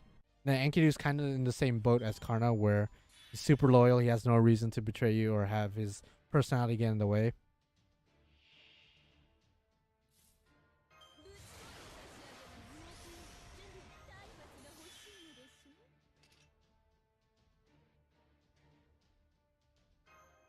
King Protea, Melt, Passion, BB, and Mash. So just the Sakura servants. Okay, I smell you. Ultimate Kohai squad. Okay, I smell it. Yeah, if you're friends with Enkidu, Gil should be cool with you. He probably won't take every thread seriously, but just having him on the team is, you know, invaluable.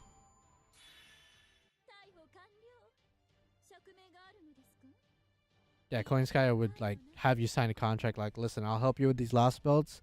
At the end of everything, you gotta pay me with X, Y, and Z. It's like, okay. I don't know if I could afford your help now. So, know about all that, Chief. Plus, you know how funny it would be? Like, you go into all the lost belts, and a lot of times, like, traveling from point A to point B is an issue because of a lot of the enemies that we face and whatnot. But If Gil just summons Vimana, we're flying on that bitch and we're raining like hellfire and everything. We're just flying around, Mach speed, raining down noble phantasms, left, right, and center. Maybe Enkidu on the ground floor taking care of the ground enemies. Easy. Imagine that at Lost Belt 5. Where we're just flying around Olympus, dodging attacks and shit, spamming noble phantasms. That would be insane. That obviously didn't happen because that'd be easy mode, but you know, it's all good.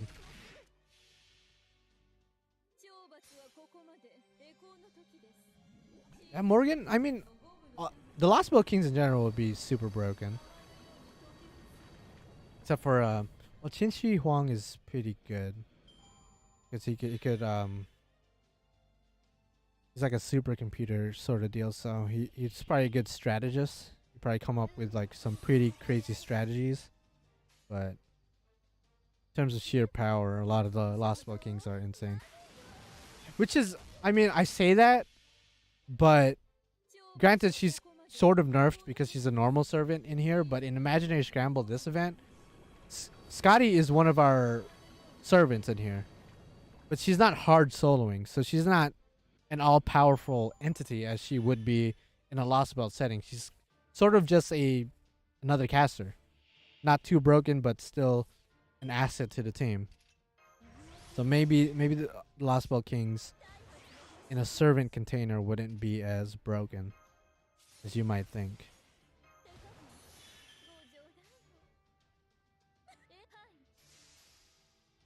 She can Rongo from one LB to another. That's true, yeah. She could just bombard the other Lost Belts while we're taking care of like one or the other.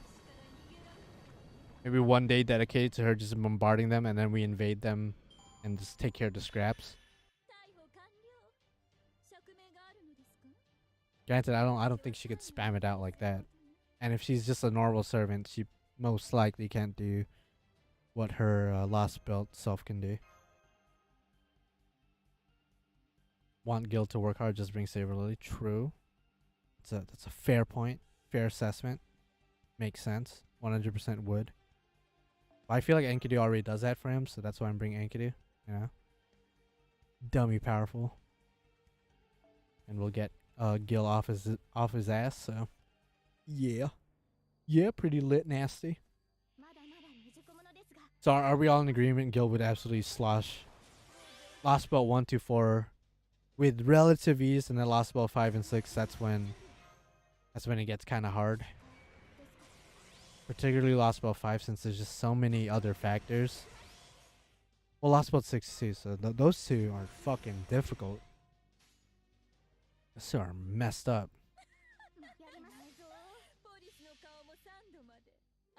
What if he had a teammate? Let's say Enkidu was by his side. Is that just easy win now? That probably makes it way too easy. Way too easy. Yeah, that'd make it too easy. Yeah, no teammates, just him.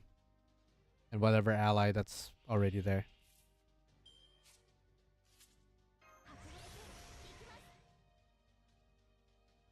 Yeah, 4 could be troubling. That's true. Arjuna Altar. And some people don't take into account that Arjuna Altar's NP, while super powerful and would definitely one-shot Gil, if Gil lets him get to that point, the charge time for that NP, for his Lost Belt self, takes a long fucking time. And he could only do it once at the end of every cycle.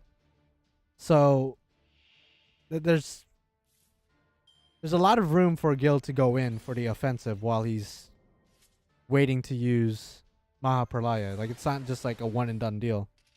At least that's what I got out of it after reading the chapter. I was like, okay, so you can't spam it out. You can only use it pretty much once every other day. And even when he's charging it up, it takes quite a while for it to actually be used. To the extent of, rewriting everything. Yeah, and Gil could just spam out a Numa Elish, like, no problem. Doesn't take that much mana. The charge time is a lot less. Just to the face. To the face. And we only survived it because we fucking escaped that bitch. We bonded with Van Gogh. That was quick, actually. I think this event gives a lot of bonds. So Van Gogh gave me 3 quartz. So that's pretty nice of you, Van Gogh. Thank you very much for that. I appreciate the 3 quartz, Van Gogh. Hell yeah, dude.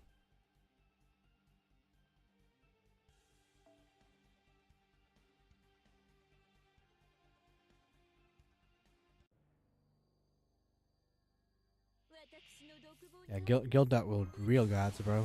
Not these machinery. Not these machines.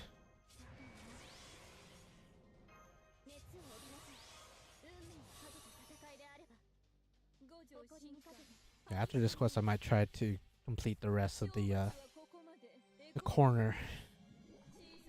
Arjuna can teleport, I think, so you can get out of the way. He does in some attack animations anyway. Yeah, but I guess that's true. But I brought this up earlier, but the fact that he let Rama charge his Noble Phantasm and he took that shit tells me that Arjuna altar, in most likelihood, would see Gil charging up an attack of some sort, and he would let Gil get the attack off because he's just so confident that, like, you know what is this little ant, this worm gonna do to me? Because Rama is fucking powerful. His NP is super strong too, but he let Rama hit him with it because he was that confident in his own abilities, his own defensive abilities to be able to tank that hit. So unless maybe he knew Rama's NP, because the fact that he is a amalgamation of all the Indian gods, or most of the Indian gods, so maybe he knew he could tank the hit. So maybe with Gil, he'd probably be more cautious against it, but still. You would think, you see a servant charging up their NP, you would either get out of the way or block it. But he took it, so I think if he saw the chains of heaven going after him, he'd be like, what is that? Who cares? Just chains? Who gives a fuck? I mean, we escaped Mahapralaya because we went into the shadow border and, like, kind of, you know, escaped the dimension, essentially. I don't know if Gil has that kind of technology to get out of the way. I mean, I don't know.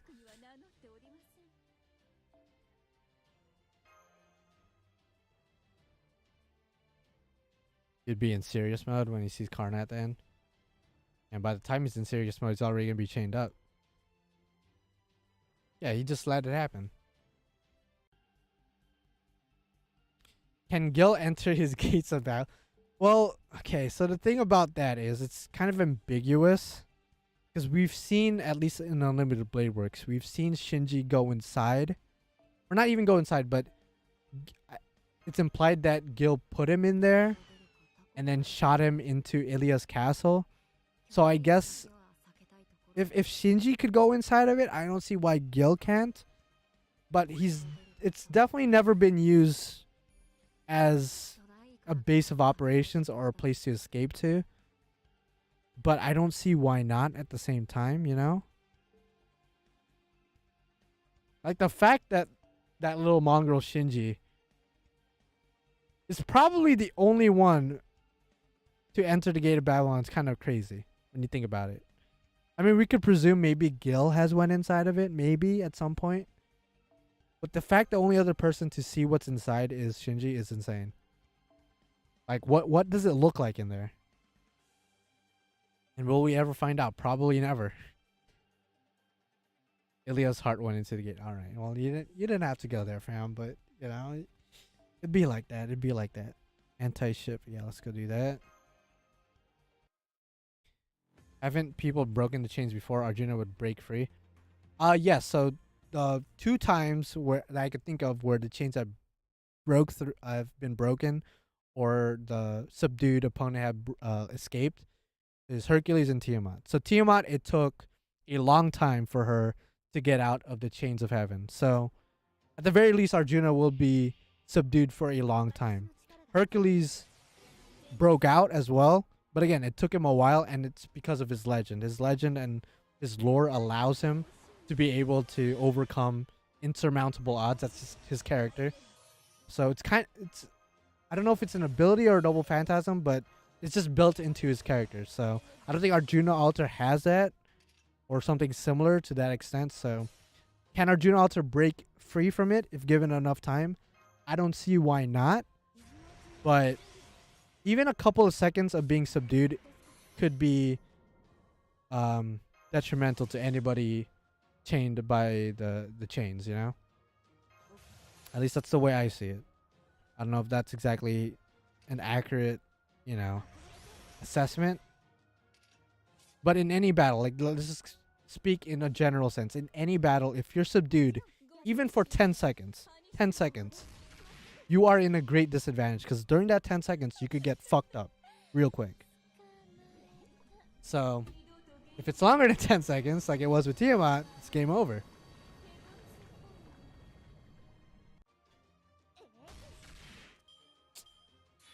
I mean, we can only speculate if Arjuna could escape to begin with. The fact that he's more divine than the other two should mean that the chain should be more efficient.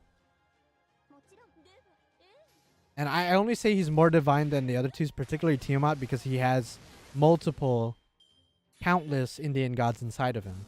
So I could only assume that his divinity levels are out of this world, comparably speaking to Tiamat. Tiamat's already as high as it gets, but due to the circumstances of Arjuna, it's probably a lot higher than Tiamat. So, technically speaking, if Tiamat was locked that long, then Arjuna should be locked a lot longer, just because of his divinity. Again, I don't know. Obviously, we're never gonna see this actually go down, but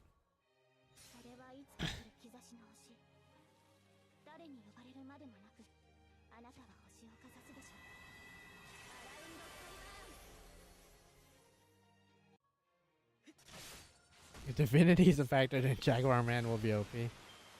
Holy shit. Yeah, Gil too strong. That's why he's not in the story. If he was in the story, like 90% of these fights would be nothing. It would be nothing. So they got to keep things interesting. Although I do want Enkidu to be in Lost World 7. I do want him to have a role there. It's because they've been throwing hints and pieces here and there with his buff, with his interludes, that there's more to him. And there might be a Berserker Enkidu, who knows? And his buff of doing more damage against threats against humanity. I just feel like that Oswald 7 might be his place to shine. I'm still confused why that's Medusa's NP. Apparently in Legend, like when she died, her blood gave birth to the Pegasus. So that's how Nasu, I guess, implemented that into her NP. Obviously, when people think about Medusa, they think about the snakes, her turning motherfuckers into stone. They don't really think about the Pegasus. So it's kind of a stretch. If I'm not gonna lie, it's kind of a stretch. But I think that's why. Yeah, because if you watch a Noble Phantasm, particularly in Heaven's Feel, her blood is in the, I guess, in the air, and then that's what allows her to summon the Pegasus. So that's kind of a nod to her legend of summoning a Pegasus upon death with her own blood. Giving birth to the Pegasus, I should say. Berserker Enkidu is pre-human form Enkidu. That's what's implied when Enkidu is just full, like, animalistic natural instincts mode. Which is pre-human, pre-Gilgamesh Enkidu. Then, yeah, it would be just Berserker Enkidu going off. Apparently he's a lot stronger when he's just like that. He's already a strong motherfucker as a Lancer with some kind of intelligence.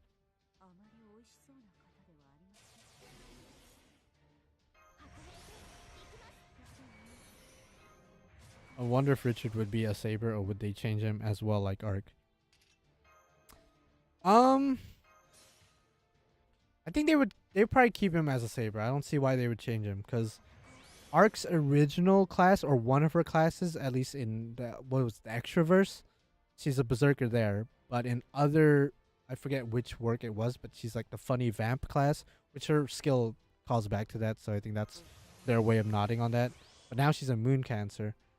The thing with her being a Berserker, she in the Extraverse, that's not the real her, right? That's the whole thing with that. It's like not the real Arcuid to begin with, and she has like madness enhancement, whereas in Grand Order, she's sane. So it doesn't make sense for her to be Berserker if she's sane. Whereas Moon Cancer kind of makes sense lore-wise-ish. So there's a lot going on with her. With Richard, I don't see why they would change her class.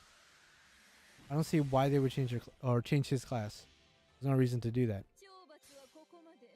I bet Berserker Enkidu NP would be a buff like Super Ryan. If it is a buff, it better be a dummy OP buff. Better be stupid good.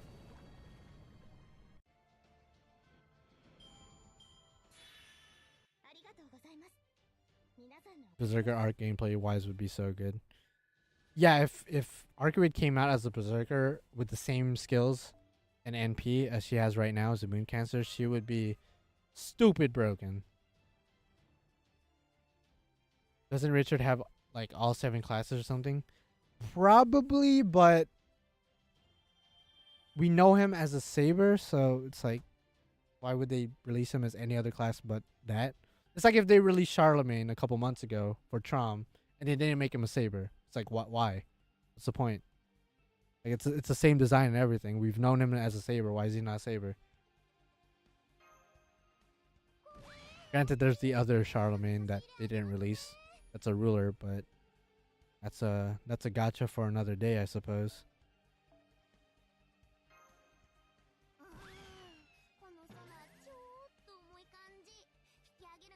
Okay, so we're almost done. We are almost done with deals. And then we just need this top portion.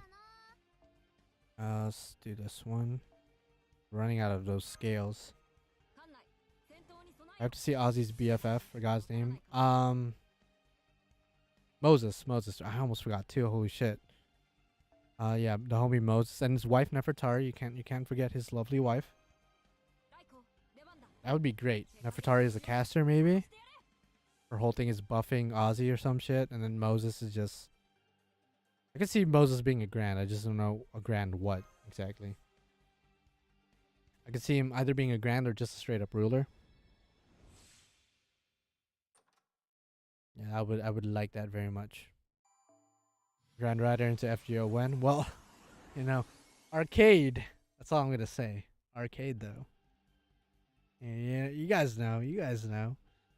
Let's take care of this one. Let's take care of this one.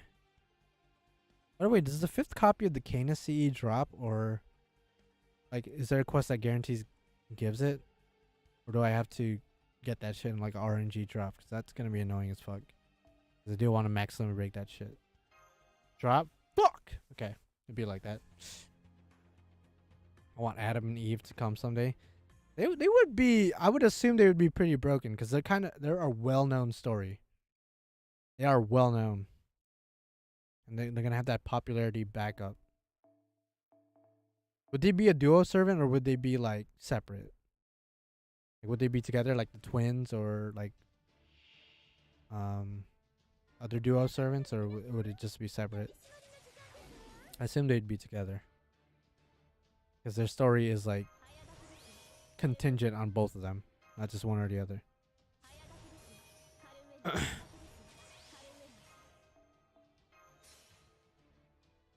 Moses, okay, shut. You know what? Eat my ass. Eat my ass.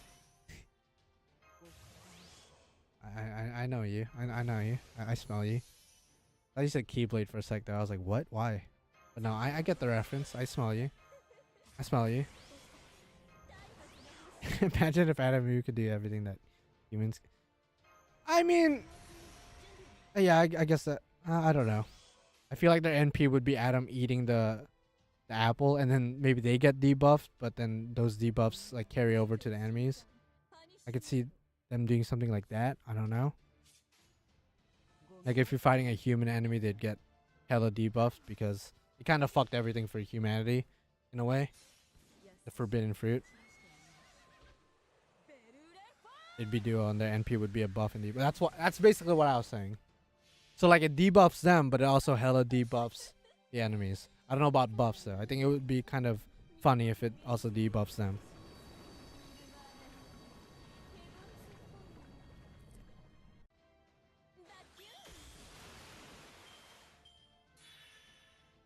probably buff humans.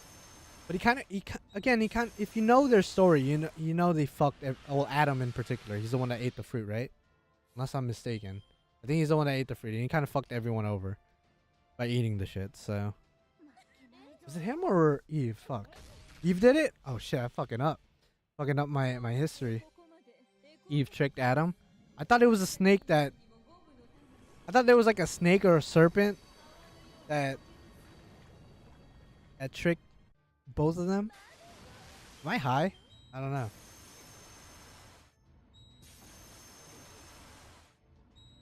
Because I always had the impression that at least it was Adam and then they just both got, like, punished. Eve got tricked, then she tricked Adam. Okay. It's been a while since I read the Bible. Obviously, I'm a Bible expert. What's up?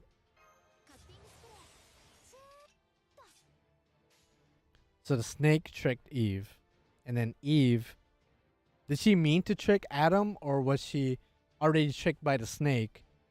So, okay. I'm like confusing myself a little bit. Careful, John might get mad. She might though. She might. She just wanted to share. Okay. So she didn't mean to try, because I was like, I don't think she tricked Adam. I don't think that's how that went down. Yeah, she was just trying to be a good girl, you know, a good lover, and like, yeah, you want to eat some of this fruit with me? Adam's like, all right, bet. And little did you know, oh shit, wait up. This is that forbidden fruit action. And then God was like, yo, get out of here. Get out of Eden. Listen, I said you guys could stay in Eden. You could stay in paradise. But you guys fucked up. My one rule, don't eat that fruit. And then they ate it. They got kicked out of Eden, and now here we are. Here we are, millions of years later.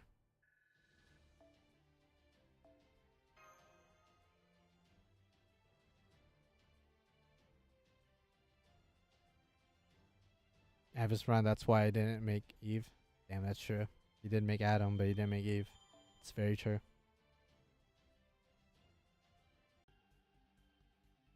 Alright, let's get this. Okay, so now I just got these boss battles left to go, I think. So this one... Who's that? Okay, who the fuck is that? This one should be Hokusai based on the emblem. I think this one is Yang. Who the fuck is the seahorse? Oh, this is XX, so this is should be MHXX.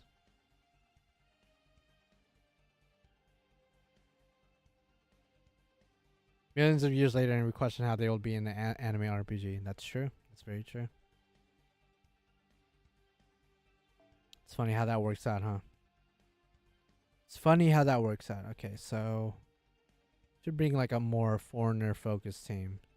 So I'm gonna try something. You know what? It's been a while since I used Hokusai. We're gonna put Hokusai there. It's been a while since I relied on the homegirl Hokusai. I will give her K-scope so she can MP right away. Assume I'm fighting a foreigner right now. And then I will keep Yang Gang in the back. Yeah, Yang Gang. Maybe remove some of these CEs. Just so if shit goes down, shit goes down. Give that some good start, so I think that's what I'll do. Ooh. Amaterasu's kind of in Fate already. Not in Grand Order. But yeah, Tomo's technically Amaterasu. Technically.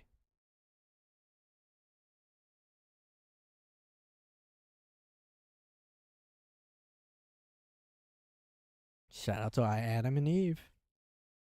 Shout out to the homies. How come we don't race shift all the way back then and then stop Adam from eating? Why isn't that a lost belt? Why isn't there a lost belt where Adam and Eve never took the fruit? And then in that lost belt, humanity is just always in this Eden. But then that in itself is not... It's like a dystopia. Kind of like with Lost Belt 5. I guess Lost Belt 5 kind of already does that. Never mind. That would be kind of an interesting place to go. If we go to Eden.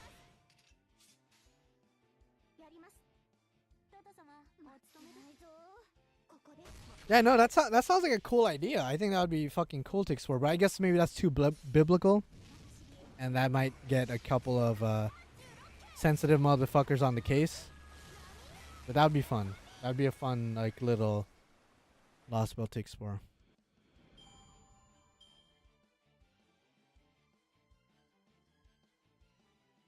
We do have Moses, but not in the game. He's in he's like a side background character in Fate Prototype. How's his backstory? Okay. Look aside doing the damn thing.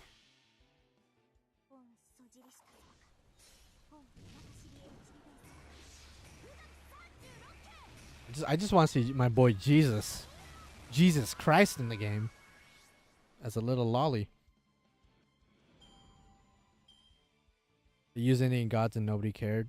I think there was actually, I think when Parvati came out, there was like an Indian organization of some kind that had a problem. I think. I could be wrong. Okay, she does extra damage against foreigners. Whatever. So we're gonna do Leos. We're gonna do Leos. I'm gonna do Leos. Then NP to the face. This should kill. Then we might be able to use our NP again next turn.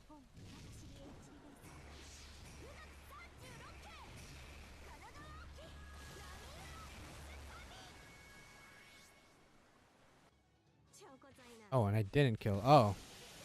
Well, I'm a liar. Well, I'm still able to use my NP, so that's good. That's fine, that's fine. And she used an invincibility. That fucker. That invincibility is what? It's a one turn. Okay, that's annoying. That's annoying. Ooh. Okay, I'm gonna have to do this for protection purposes. So we're gonna do that for protection purposes. And I'm gonna use my 2 arch just to put that defense down. Debuff. Yo, imagine if they do a Revelation Singularity. That'd be epic as hell. Event of Adam. I don't know if they're ever gonna do Adam and Eve, but that'd be sick. I'm sorry to hype you up. I don't think they're ever gonna do that. I would love them to. I wish there was more biblical shit going on in Grand Order for sure. Just as a general statement. Do this. Maybe this? It's probably not gonna kill. Solomon is biblical, yeah. There's a lot. I mean, David is as well. There are biblical like figures, but we don't have the big boys like Jesus, Moses, Adam and Eve, the one that everyone knows about. No offense to Solomon and David in them, but I mean, I would, yeah, Noah, yeah, okay, you know what? Noah is a really big one, and we do have him in arcade, though. We do have Noah in arcade. That's true. That's true. That's fairly, that's a fair assessment. That's a fair assessment. Okay, MHXX is actually kind of a problem. We didn't even break her yet. Okay, so if Hokusai gets sloshed this turn, I think the next one coming out is Yang. So Yang's gonna be pretty good for this fight, especially if we can get the Castoria buffs back. They probably do Buddha first before Jesus. I could see that being a thing, yeah.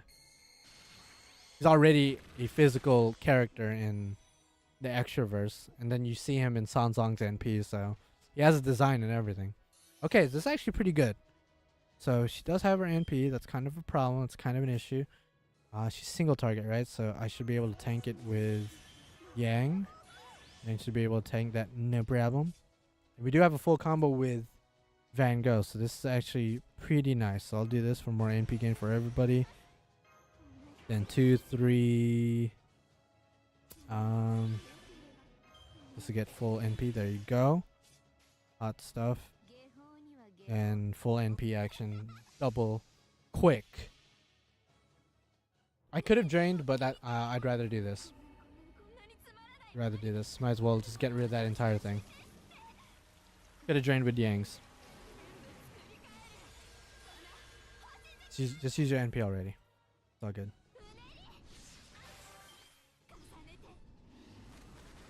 Van Gogh putting in that work. So her NP is gonna hit Yang. Yang's gonna tank that hit, no problem.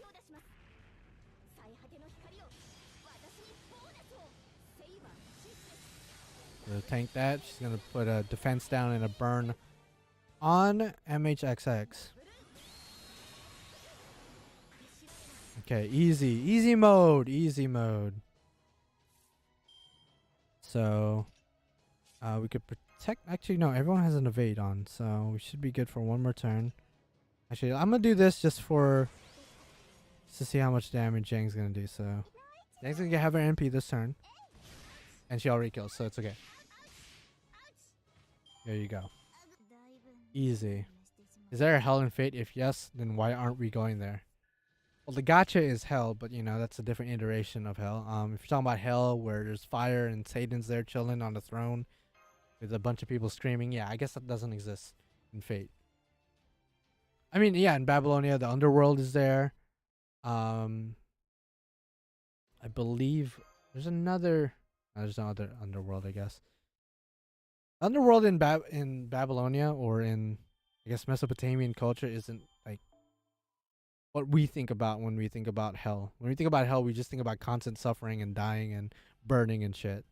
There's the underworld in Mesopotamian culture, or like at least in Fate, Babylonia. It's just kind of this dark place where when you die, you chill. You chill with Erishka for the rest of the time. It doesn't sound like a bad thing, to be honest. Fuyuki would be classified as a hell-like environment for sure. Okay, so I think same team. I think we could rock out with the same team and be pretty good. Pretty good.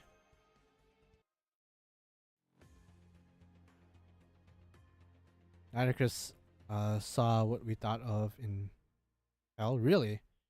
When was this? She said she didn't understand why we see that way. I guess so. I guess that was the thing. Ooh. Being a counter guardian would be all. Yeah, I guess if Emmy has anything to go by, yeah, it's probably not a nice gig to have.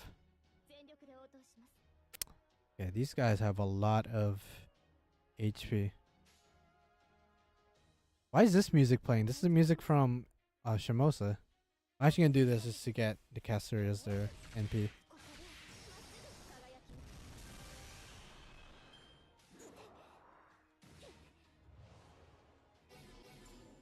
Okay, NP lost. It's not a big deal for. You know what? One more time, fuck it. And wait till Hokusai has an arts card, because I don't know if she's gonna be able to kill these guys. Just NP.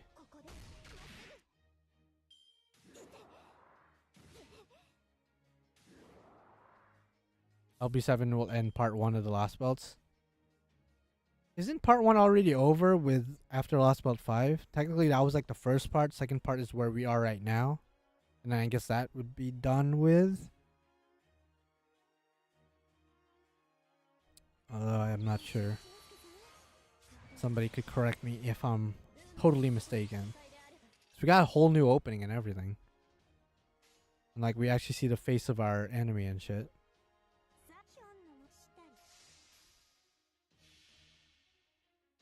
Ooh.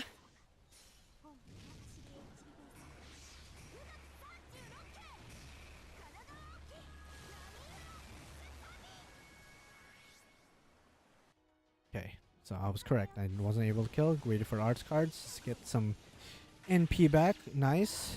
Good stuff. Good stuff. Good stuff.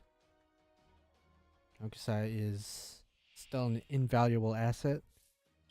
I mean, I say that, but now I'm fighting an enemy that has a fuck ton of HP, so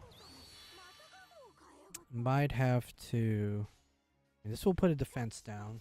Full combo. I might be able to kill. I don't know if I crit. Hopefully I crit. Please crit. Hokusai, please do it. I have your scale figure. I have a couple of your scale figures actually, so I'm showing you respect. Yeah, a lot of people were disappointed with Constantine. Even my girlfriend. My girlfriend really liked his design and everything. Then when he finally came out and she saw his NP and what he does and whatnot, she was like, you know what? I'm skipping. I'm just like, damn. Wasn't able to kill, by the way. That sucks. That's unfortunate. That is unfortunate because I'm going to lose all my buffs next turn. I think gameplay-wise, he's just a bit underwhelming. I think that's what it is. And the fact that he's a limited servant whose entire purpose, or not entire purpose, but his whole niche is buffing Roman servants. Then when you look at our Roman servants, Romulus Quirinius, Narrow Bride, Narrow Caster, a lot of them are limited.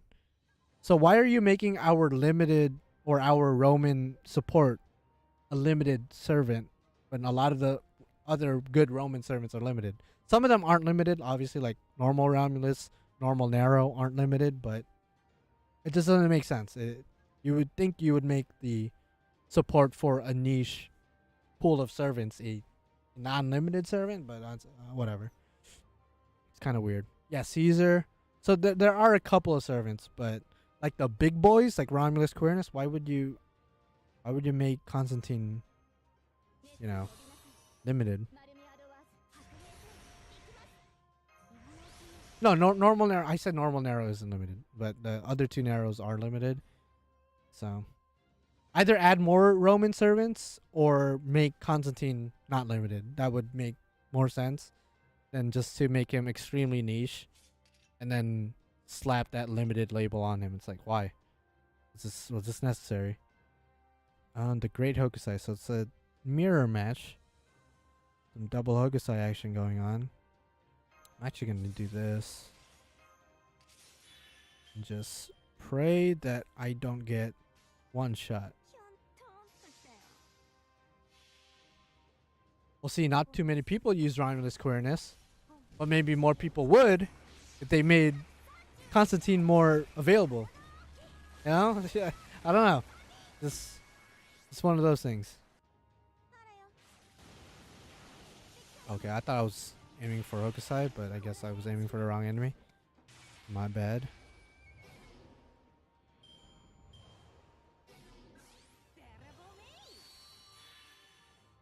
That was my bad. Okay, I didn't get attacked, so that's good. It's good. Ooh, protect. I will protect, attack, and then attack again. Yeah, his kit is very weird. Very odd. Yeah, but what I'm saying is if they make Constantine non-limited, if they made him accessible, maybe more people would use Romulus Quirinius. But since he's limited and niche, how are you going to use him as a viable sport? He's not as accessible.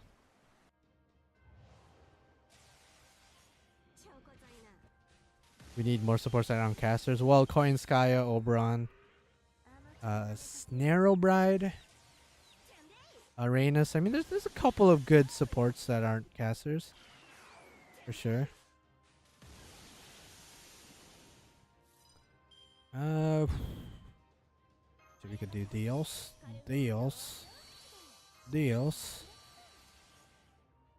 my Hokusai going off right now. Holy shit. Holy shit. Anyway, I didn't expect this turn to be this long.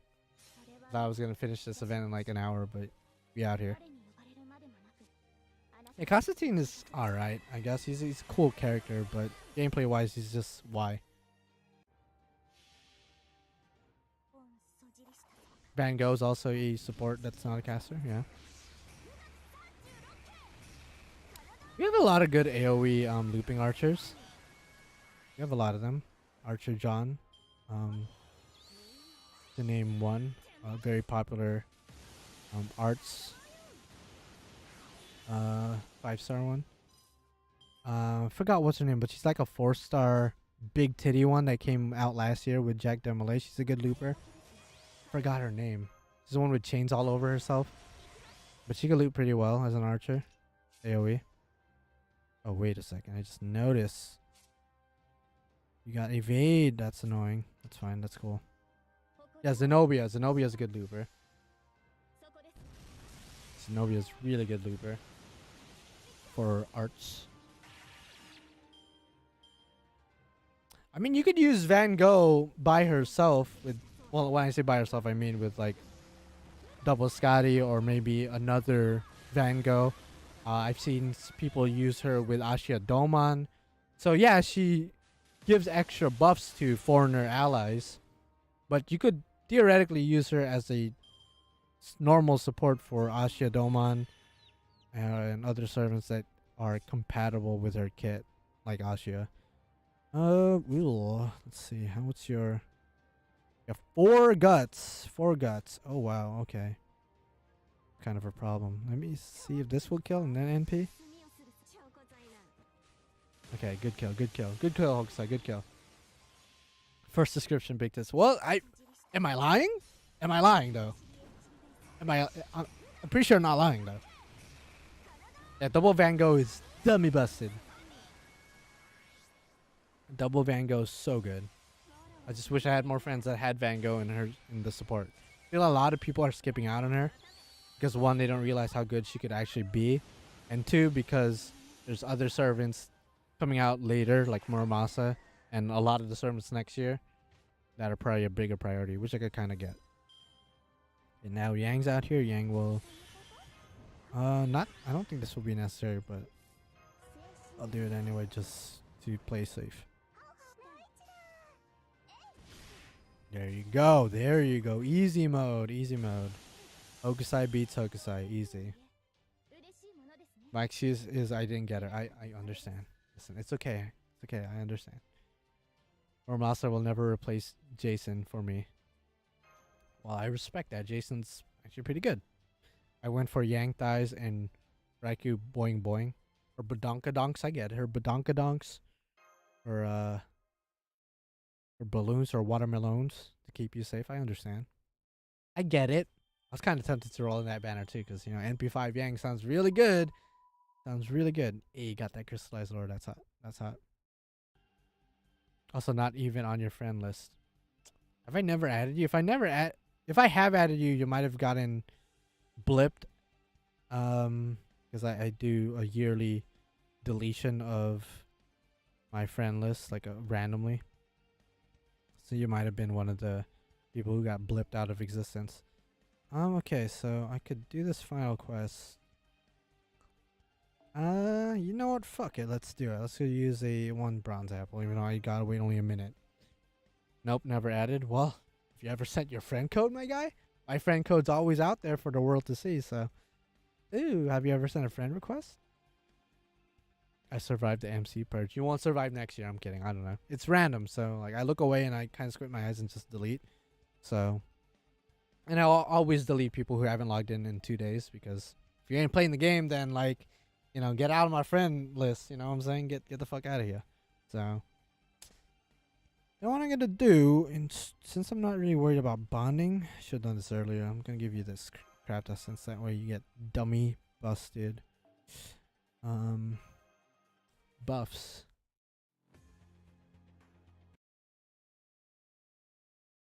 Always see the friends recruit period 2 days late. I shouldn't be like that though. It would be like that. Sounds like a you problem. Damn, Daniel. Damn. Hell yeah, dude. Hell yeah. Do you think we'll get a Christmas servant this year? I want to say yes. They don't really skip out on Christmas. They obviously have skipped out on Halloween in the past, but Christmas, correct me if I'm wrong, I don't think they've ever skipped out on it. So, I don't see why not. Okay. Let's see here. Let's do the usual stick. The usual stick. They're playing that LB3 music. They're doing that LB3 music. Yeah, no, I'm pretty sure Yuki's talking about JP, because NA, yeah. We're obviously getting Karna and Vitra and whatnot for Christmas. Yeah, I mean, we've skipped the reruns in the past, and we've been consistently skipping them nowadays. but never skipped out on the new Christmas event. Playing that LB7 music, or LB7, LB3. How did I mix that up? I'm not sure. You know what? I'll use the protection now. I'll use it right now. I mean, it's like, wasn't that called like Fairy Fest or something? Unless they already plan on making a Christmas Morgan. I don't know if that's technically the Christmas event. But again, we'll see. Oh yeah, we'll see. Yeah, old events in the rare mod Prism shop would be lit nasty flex. Hit that like button for sure. For sure.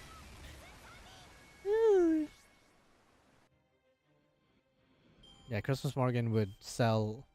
Oh well, it would be a free servant, so not really sell, but people would play that event for sure. Okay, Yang, the final boss for the main quest.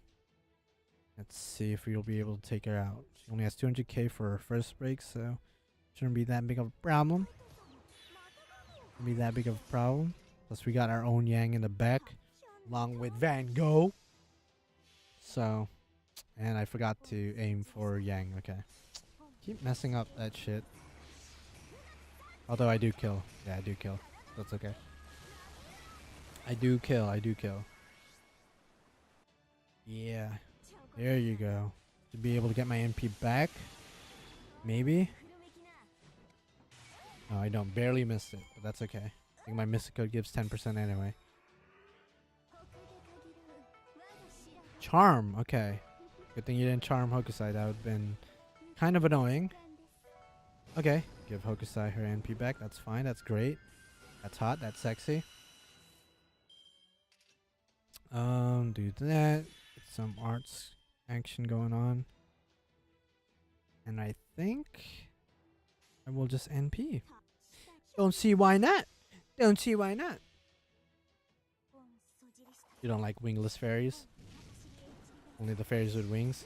So far, only Oberon has wings as far as the fairies go. I guess technically Melisande does too. Technically, but she's a dragon, not really a fairy. I guess Oberon's more like a bug than a fairy. All the NPC fairies have wings though, which is interesting. Okay, so now what are you gonna do? NP, but we have the Castoria protection. That's fine. Who are you gonna attack there? Ugh, I'm not used to Yang attacking me. I'm used to attacking with Yang. Okay, so one of the Castorias getting hit. That's okay. We are good. So far, so good. You get our NP with that one. There you go. Okay, easy mode. Easy mode. I'll do that. I would overcharge Castoria's NP, but I'd rather just do maximum damage. Just do maximum damage. Get that attack up with Castoria. Then Hokusai goes in for the kill. Probably not gonna kill, but we'll see.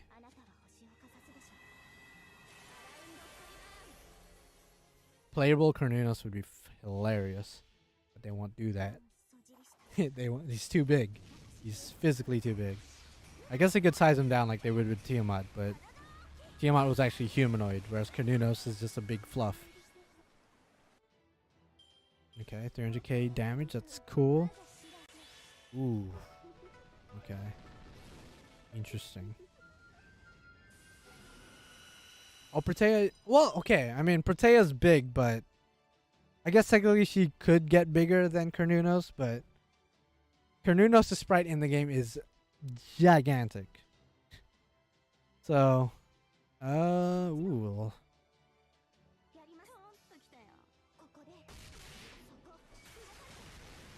Okay, so if Hokusai dies this turn, that's fine, because then my Yang will come out and Yang will clean up this fake Yang.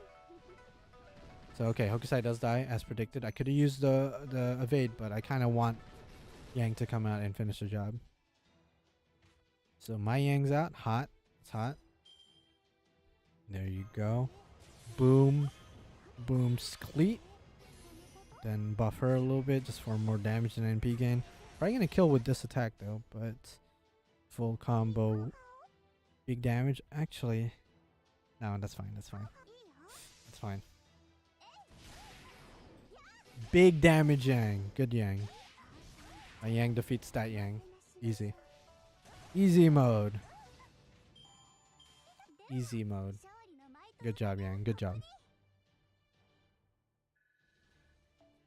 Yeah, I mean, lore-wise, yeah, she's bigger than Carnunos, but would they really size Carnunos down to be playable? At least King Protea, lore-wise, could size herself down. Whereas Carnunos, I don't think that's the thing.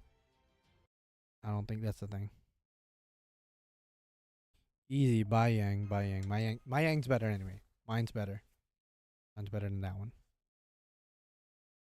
Ew. More quartz action, hell yeah, dude. And I think for the main quest we're done. Okay, we got all the points. I think we're actually done. We didn't finish all the free quests. We still need to get the Grail, so get that Grail action. Yang versus Yang, UBW flashbacks. Unlimited Sun works, for sure. Unlimited how works. Get that Grail. Hell yeah, dude. Let's fucking go. Let's fucking go.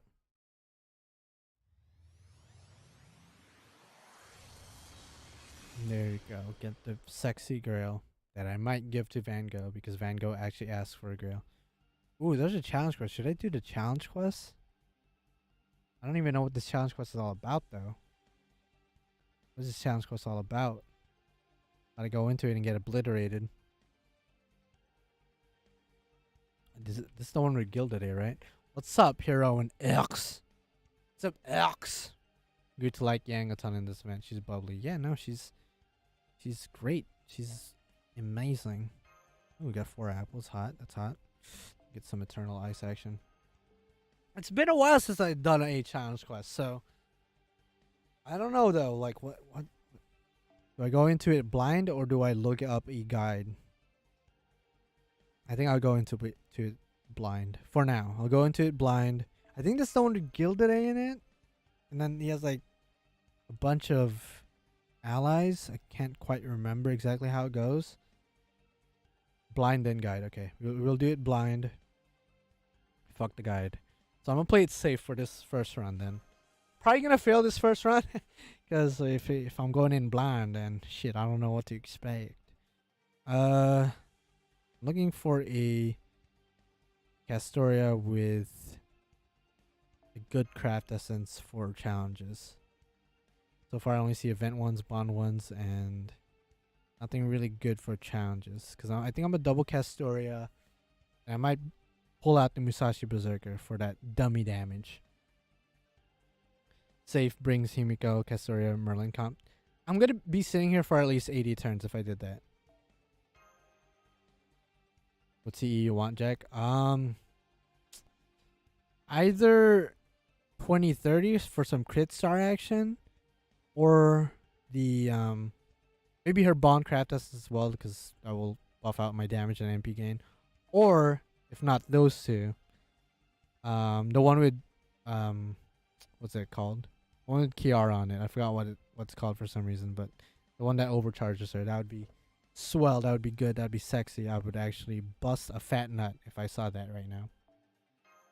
I'd actually, yeah, craft essence, which isn't the best as far as the other effects, but it does have a 50% charge. So she's going to be able to get to her MP quick or fast. Instead of Hokusai, I think I'll bring Musashi to this. So I'll have that beautiful Berserker damage. And to play it extra safe, I'll put her Bond Craft Essence. So her Bond Craft Essence buffs out her NP, which I could use the event CE to buff out her damage. But it also has a buff removal resistance. I don't know if this quest has any buff removal shenanigans. But again, I'm playing it safe. And that will protect me 3 times. So it'll protect me 3 times against that. If it is Gilded A, then it would be smart to bring a rider in the back. So instead of Van Gogh, I will put Ozymandias, because he's dummy, busted, broken the 5th. I'll give him one of these. I should max limit break that, but unfortunately I do not have another copy to max limit break. Instead of Yang, I'm I'm probably gonna get fucking slaughtered in the first turn. Let's be real. Instead of Yang, I'm thinking between Rhaenys, Waver, or Tamamo. Tamamo could help in the event one of the Castorias die, or I could just bring Waver or Rhaenys because that's safer, and they actually bring NP gauge up by 50. I think I'll put Rhaenys.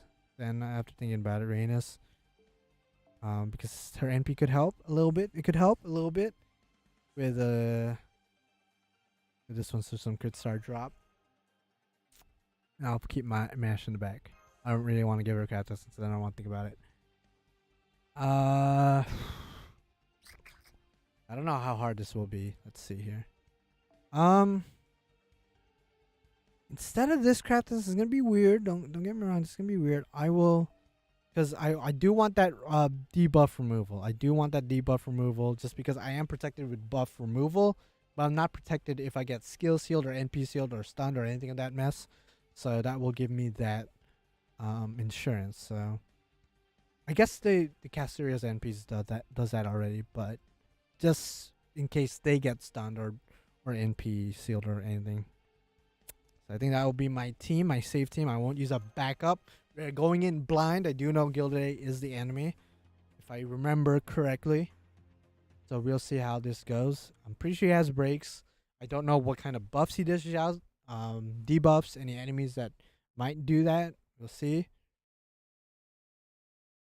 3rd Century Musashi. I like 3rd Century Musashi. I mean, I flip between that one or tan version and the America version a lot. So I typically keep her in this one.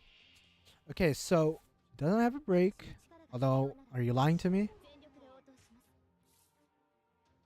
Okay, there's 3 enemies right now, and this is only the first wave. So the next wave should be the dummy busted Braxton one. So what I'm going to do, it's going to be weird. I'm going to protect Musashi, this one right here. And I'm going to use these 3 enemies just to build up my NP gauge. I don't want to bust out NP right now, use all my skills, and then next turn they get removed anyway. So we'll see how this goes. We'll see how this goes. Do I risk the biscuit? I'm gonna risk it a little bit. I'm not gonna protect Musashi. Musashi gets crit to death right now. My fault. That's my bad. I fucked up. But let's build up some NP. Next turn we will use our NP. Next turn. Okay, cover. That's fine. It's whatever. Who gives a fuck? That's okay, I guess. I mean, the NP gain down's kind of a problem. I could remove that, but I don't want to waste my debuff removal. You know what? Actually, let's just do this. So now we go off. Now we go off. This should kill. This should easily kill. And this, no other buffs needed. And then I'll actually heal it off with the support Castoria. We'll do that. Yeah, we'll do that. And then we should be good. It's a main turn of this challenge quest. Looks like this is hard. I mean, it's probably easier than I might think, but I'm playing it safe right now. So we're gonna do this. Heals off the debuffs, which should help me get my NP gauge back up since the NP gain down is gone. Let's see how this goes. Let's see how this goes. So this one should kill. Easy kill, easy clap, no problem at all. I get my NP back, and now the next wave. What's this next wave about? What is this next wave about? Final wave, second wave. Oh, the Johns. This is what this was. What did he do when they die? No, that's the question. Okay, he has some special. Okay, so when Gilly's attack increases, 1 left. Decrease amount of NP gain for all enemies. Ooh. Okay, is that all they do? Because that doesn't seem that bad. Okay, I am protected. I do have the buff removal resistance with Musashi. So I should just go in for the kill-ish. Okay. So this should kill the other 2 Johns. Gilded does have a damage resistance. So he shouldn't be breaking this turn. But we'll see. Okay, so yeah, I don't think is he broken? No, so no, virtually no damage on him. He does get a permanent attack up. And I do get an NP gain down. A permanent one too. I didn't even realize that. That's a problem.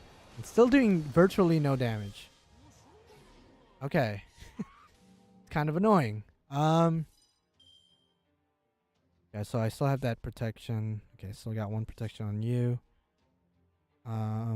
This won't hurt to do right now, so the cooldown will be smaller, I guess.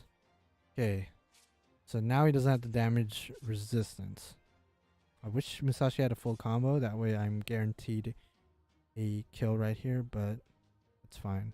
I'll do this though, just to really make sure I get the kill here. And we should be good to go. Ew. Yeah, I want Reese XP to be with John, but she only has dolphins and whales with her. Doesn't make sense. In the cutscene, she has a shark with her. Okay, so overgauge for sure, for sure. Okay, probably didn't need to use my third skill then, but that's okay. And now I lose my arts buffs. Oh, John Lily comes out now, and Lakshmi Bai. Funny enough. Okay. Okay, I think I see how this works now. Fuck. All right, bet. Let's see. So I'm definitely gonna use our middle caster as NP. Okay. I think there's no point in attacking Gildry right now. He has damage resistance. So I think I'll just do this. Try to get NP back with Musashi, and then by the time she gets her NP back, I might have my arts buffs back, which means dummy damage. And we got Choco John out here. Is there any more John faces for the next wave? I guess the normal John Alter and normal John as well, since the first two were the swimsuit versions. Okay, we do have the triple protect though, I think. It's triple or is it? Okay, yeah, no, that's 4 protections. That's good. You know what? I'm gonna actually go for the NP right now. Why not? Because I think I'll be able to kill. Actually, what did they do? Decrease crit start drop rate and increase critical. Okay, that's not that bad to be honest. Increase attack for all allies. That's actually kind of a problem, but not the worst thing. They're going to full combo. Jalster Lily's already out here, so it's okay. I'm just thinking if there's going to be more Johns in the last break.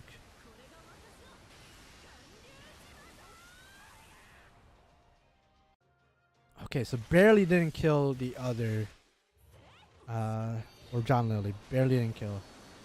If I spread out my cards, I would have been able to kill. So that's unfortunate how that worked out. And she puts her invincibility on. That sucks. And she has her NP. Okay, she has her NP, but we have 3, 2, and you evade plus 3 of the protection. So we should be good for this turn. Next turn, though, that might be a problem. And then her invincibility is 1 turn. Okay, so that sucks. That sucks a little bit. So we'll just do this. Just get some NP back. That's it. Could have attacked the other Gildray, but he does have damage resistance, so there's really no point.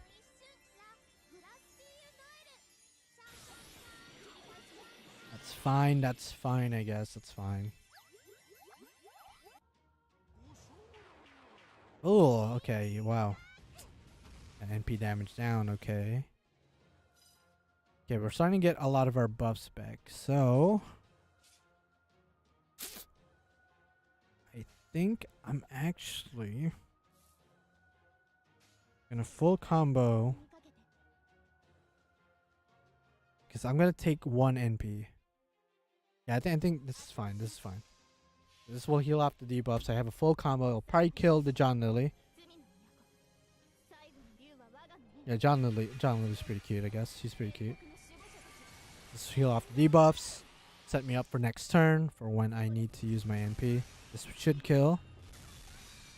Gilda's alone will not have the damage resistance next turn. I will leave him open for NP. I do get an attack down, which might affect my damage tremendously, but we'll see. Another attack down. Okay. That's hot. That's hot. That's not that hot. Still have our Vade. One left. And it's still there. Okay. So boom. Boom. Skleet. And then full combo. Even if the NP doesn't kill, a full combo I feel like will kill. And we'll get our NP back. Guaranteed next turn. Let's go. Let's go. So that doesn't kill, I don't think. But full combo. Oh, maybe it will not kill. Okay. Overestimated. Overestimated Musashi's damage. We do have double attack down. Now both of our Castores are stunned. So I'm gonna play it safe. This might be a mistake, but I'll play it safe. I'll heal that off of her. Okay. Let's really think about this. Okay, defense down, attack up. I'm gonna pray to God Musashi kills with just her normal attacks. This is really impressive since this was a blind run. I mean, you know, when you double Castoria and you have a looper, you know, you're gonna get pretty far in. You can get pretty far in, but yeah, I guess I'm doing alright. Okay, good kill. Still have our arts buffs. Still have our NP. Buff remove resistance, so we don't have to worry about that still. Okay, now, okay, so the normal Johns come out. They both have breaks. Okay. They both have breaks. Fuck. Yeah, no, this is definitely... Because I think my arts buffs are gone this turn. So I'm going to aim for the middle John, because I think... No, John Alter might live. Ooh, okay. You know what? Let's risk it. Go for the middle, John. She has more HP than John Alter. Aren't you using the damage CE? Well, I went in blindly, so I wanted to use Musashi's Bonsi to see if there's any buff removal. So far, I don't think there was any buff removal, so I probably should have used the event craft essence. So that is my bad. But again, I wanted to play it extra safe. Okay, chill out with that. Oh wow, put a target only on Gildere. And he, how long does that last? For 2 turns. Okay. They do have invincibility, but I also have Pierce with Musashi, so that's actually okay. I'll be able to break John Alter this turn, do some damage on normal John, no damage on Gildere. So, and that's an issue because I can only go after him. So even if I full combo Musashi, won't get any NP back at all. Oh, okay. That's fine. We'll still full combo though to get some NP residual back. So, yeah, no, this quest is legitness, bro. This quest is legitness. And the servants we have in the back, we have Ozzy, which in hindsight is probably not going to help too much against Jalter and normal John. And then we also have, was it Rhaenys? Oh, well. Now that I know what to expect, though. Oh, she has Pierce. Okay, that's fine. Okay, Jalter having Pierce is fucking scary. Because unless I get to Castura's NP, which I could do in my skills, I'm going to get murked so hard. This is kind of a problem. This is kind of an issue. So we do that. This, Musashi gets her NP. Okay, good. Good. I think this is to get as close to NP as possible. And then NP overcharge Castoria to get double hit invincibility that John Alter cannot pierce. And then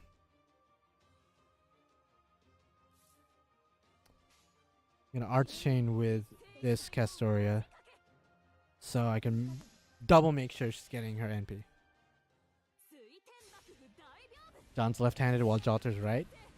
Never noticed that, but I guess that's true. Okay. So doing okay damage, nothing crazy. And in hindsight, probably should have used the event damage craft essence, but going in blind, I didn't know if there was any weird buff removal shenanigans going on. Didn't know if that was going on. Okay, so she goes after her, so they both still have one each, so that's fine. That terror might come in clutch for them. Okay, John is going to protect the team, which isn't that big of a deal. I could always pierce with Musashi's third skill. And Gilday's going to use his NP. Okay. I got to take out that John, or I got to take out Jalter really, really badly. Everyone's still protected, so Gilday will not be able to hit through. Fuck. Okay. Okay.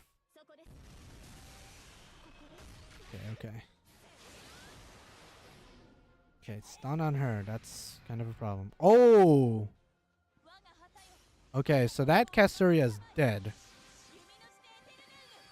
That Castoria is dead. Uh-oh.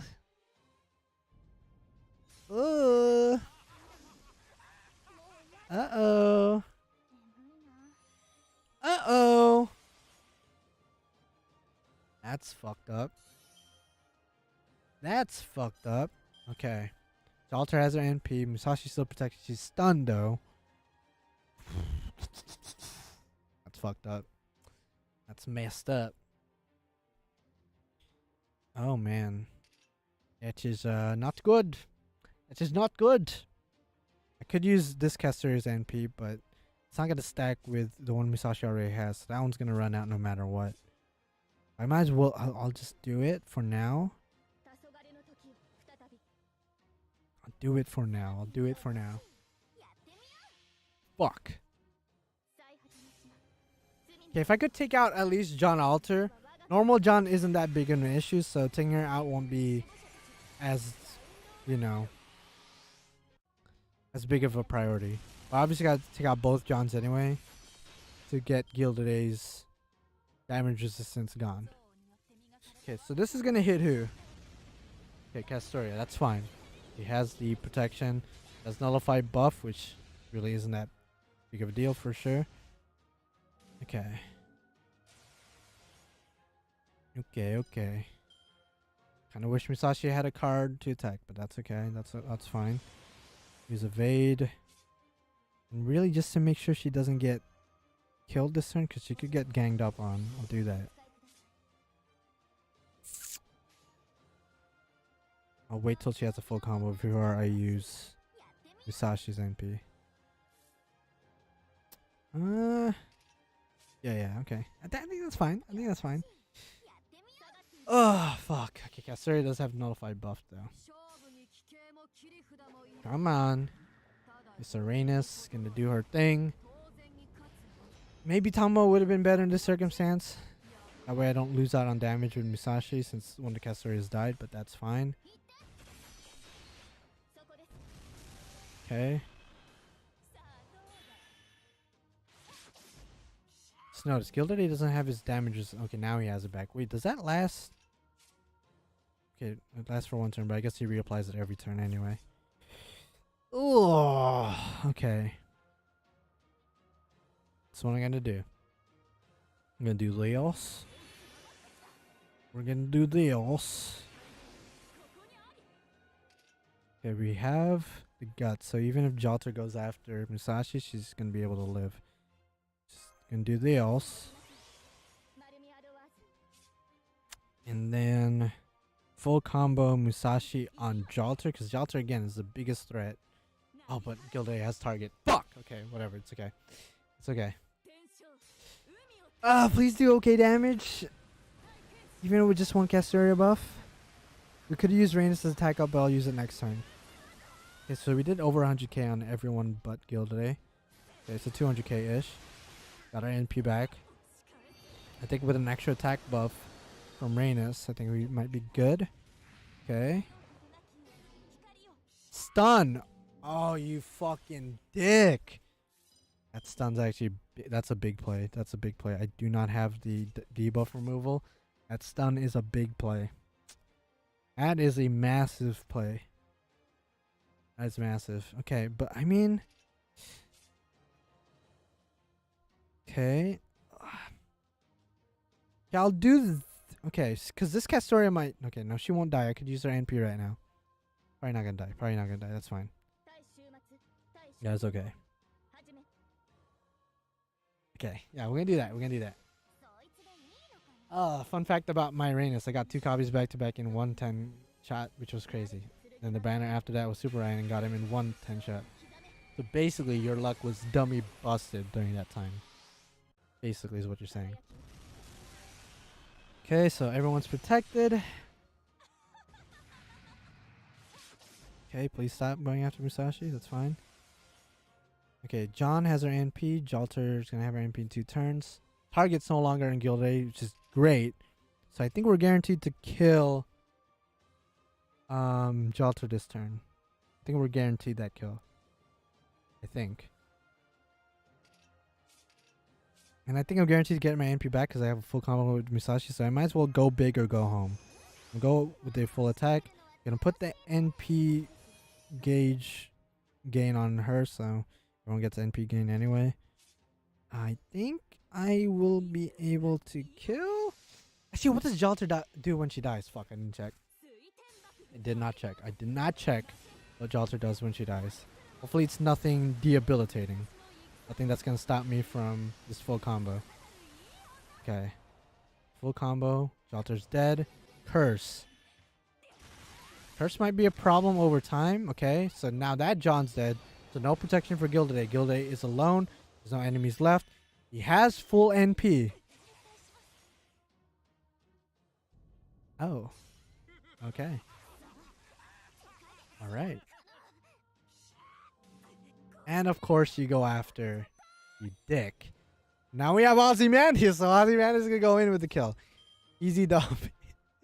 Easy dub, bro. Easy dub. Easy dub. Ozymandias. What's going on? It's your boy. Actually, just to make sure, fuck you. We're gonna do this. So you get the arts buff. You piece of shit. Ozzy wins. Ozzy wins. Easy win, guys. Easy win. Did this laugh? Yeah, easy win. Easy win. Easy. Easy, bro. Easy. Ozzy comes in with the steal, 247k damage. Easy win, bro. 21 turns. Probably could have done that shorter with prior knowledge. But going in blindly, I think I did pretty well. Musashi did most of the work. Ozzy came in clutch at the end. Had it not been Ozzy and instead maybe Van Gogh as it was originally or Yang, I think I still would have won given the fact Castoria and Rhaenys were still out there with their skills available to use. I think using this Mystic Code wasn't necessarily a problem, but I think giving Musashi the Bondcraft essence was a bigger mistake. So played it too safe, but in the end I won. 21 turns, that's not bad. Going in blindly, so that's cool, that's hot, that's great. Defeated the Gilday. And I think that's it. I think I'm done with this event. I think I only have the free quests to do. Got all the points. The only free quests, which I will do for those Mana Prisms. Did everything I needed to do as far as servant points. And I didn't buy at the shop, but I bought everything I gave a fuck about. I'm still probably going to buy the Ascension items, and that's it. So, event is pretty much done. So you guys, you know what that means. It's time to roll for good luck. No, I'm not going to roll, but just to show you guys, I do have 6 tickets and 64 quartz saved up for Ibuki. I think I got more quartz from bonding with Musashi, so 30. Hell yeah. Yeah, Ozzy definitely came in clutch for sure. But again, if any other servant, as long as he did good damage, I think would have been fine for the back row. But we also had Mashi in the back as well, just in case. So that's hot. That's hot. And I know there's not too many people watching the stream, which is fine because I'm gonna show you guys a little secret. You guys are the only ones here. Feel fucking privileged and happy, right? That you guys are the ones seeing this. For those of you guys who saw my Ibuki rolls a couple years ago, you guys already know what I'm about to show you, but I'm gonna show you guys the exclusive scoop, right? So I'm just saying, I insinuated it in my Van Gogh video, but some of you guys might have thought I just wheeled or something, but I'm just saying I've been stocking up quartz and tickets for a while now. So I mean, I should be good for Ibuki, right? So only you guys are seeing this. So feel privileged. You guys are the only ones that saw that shit. So shut up. Don't tell anyone. I should be good, right? I should be good, right? I should be good. There's also more in here, so. And I somewhat calculated it. There should be well over 500 quartz just saved up. So be good. I should be good, Ibuki. I should be good, right? I should be good. Well, we'll see. Ibuki might say, no, I don't like you. I never like you. And I'll be like, that sucks. Because I like you, Shuten, and all iterations of you, Ibuki / Shuten. So, all right. So, that's pretty much going to end the stream. I was just going to finish up the event and talk to you guys and chill. And we're done with the event. I've already done enough talking. So, hopefully you guys enjoyed the stream. If you want to rewatch it for whatever reason, this will be uploaded as a video afterwards. I would give you some Saint Quartz if that was possible, but unfortunately, I'm a selfish bastard, and two, the game isn't exactly, there's no feature that I can do that, so I can't do that. But yeah, I'm gonna be rolling for Ibuki. That's probably gonna be the next stream guaranteed for NA is gonna be Lost Ball 5.5. That should be coming out in a couple weeks. So when that drops, I'm gonna be live streaming, going through that entire Lost Ball as I usually do. And then the week after that, because Ibuki doesn't come out until a week after Ashia Domon's banner 1, and then Ibuki's the second banner, so that will be the next big gacha thing going on for me. Other than that, not going to be rolling for the Christmas gachas, and then the next gacha I guess I'm going to be rolling for is New Year's. So yeah. Oh yeah. Lit nasty. Might roll for Ashia, I don't know, I'll think about it. But I'll definitely be rolling for Ibuki for sure. And P3. So wish me luck, guys, and I'm gonna wish you guys good luck as well. Hopefully you guys' gacha luck is good, above average. Get who you want, at least one copy. You can never be mad at least one copy. And yeah, I'll see you guys in the next one. Bye bye.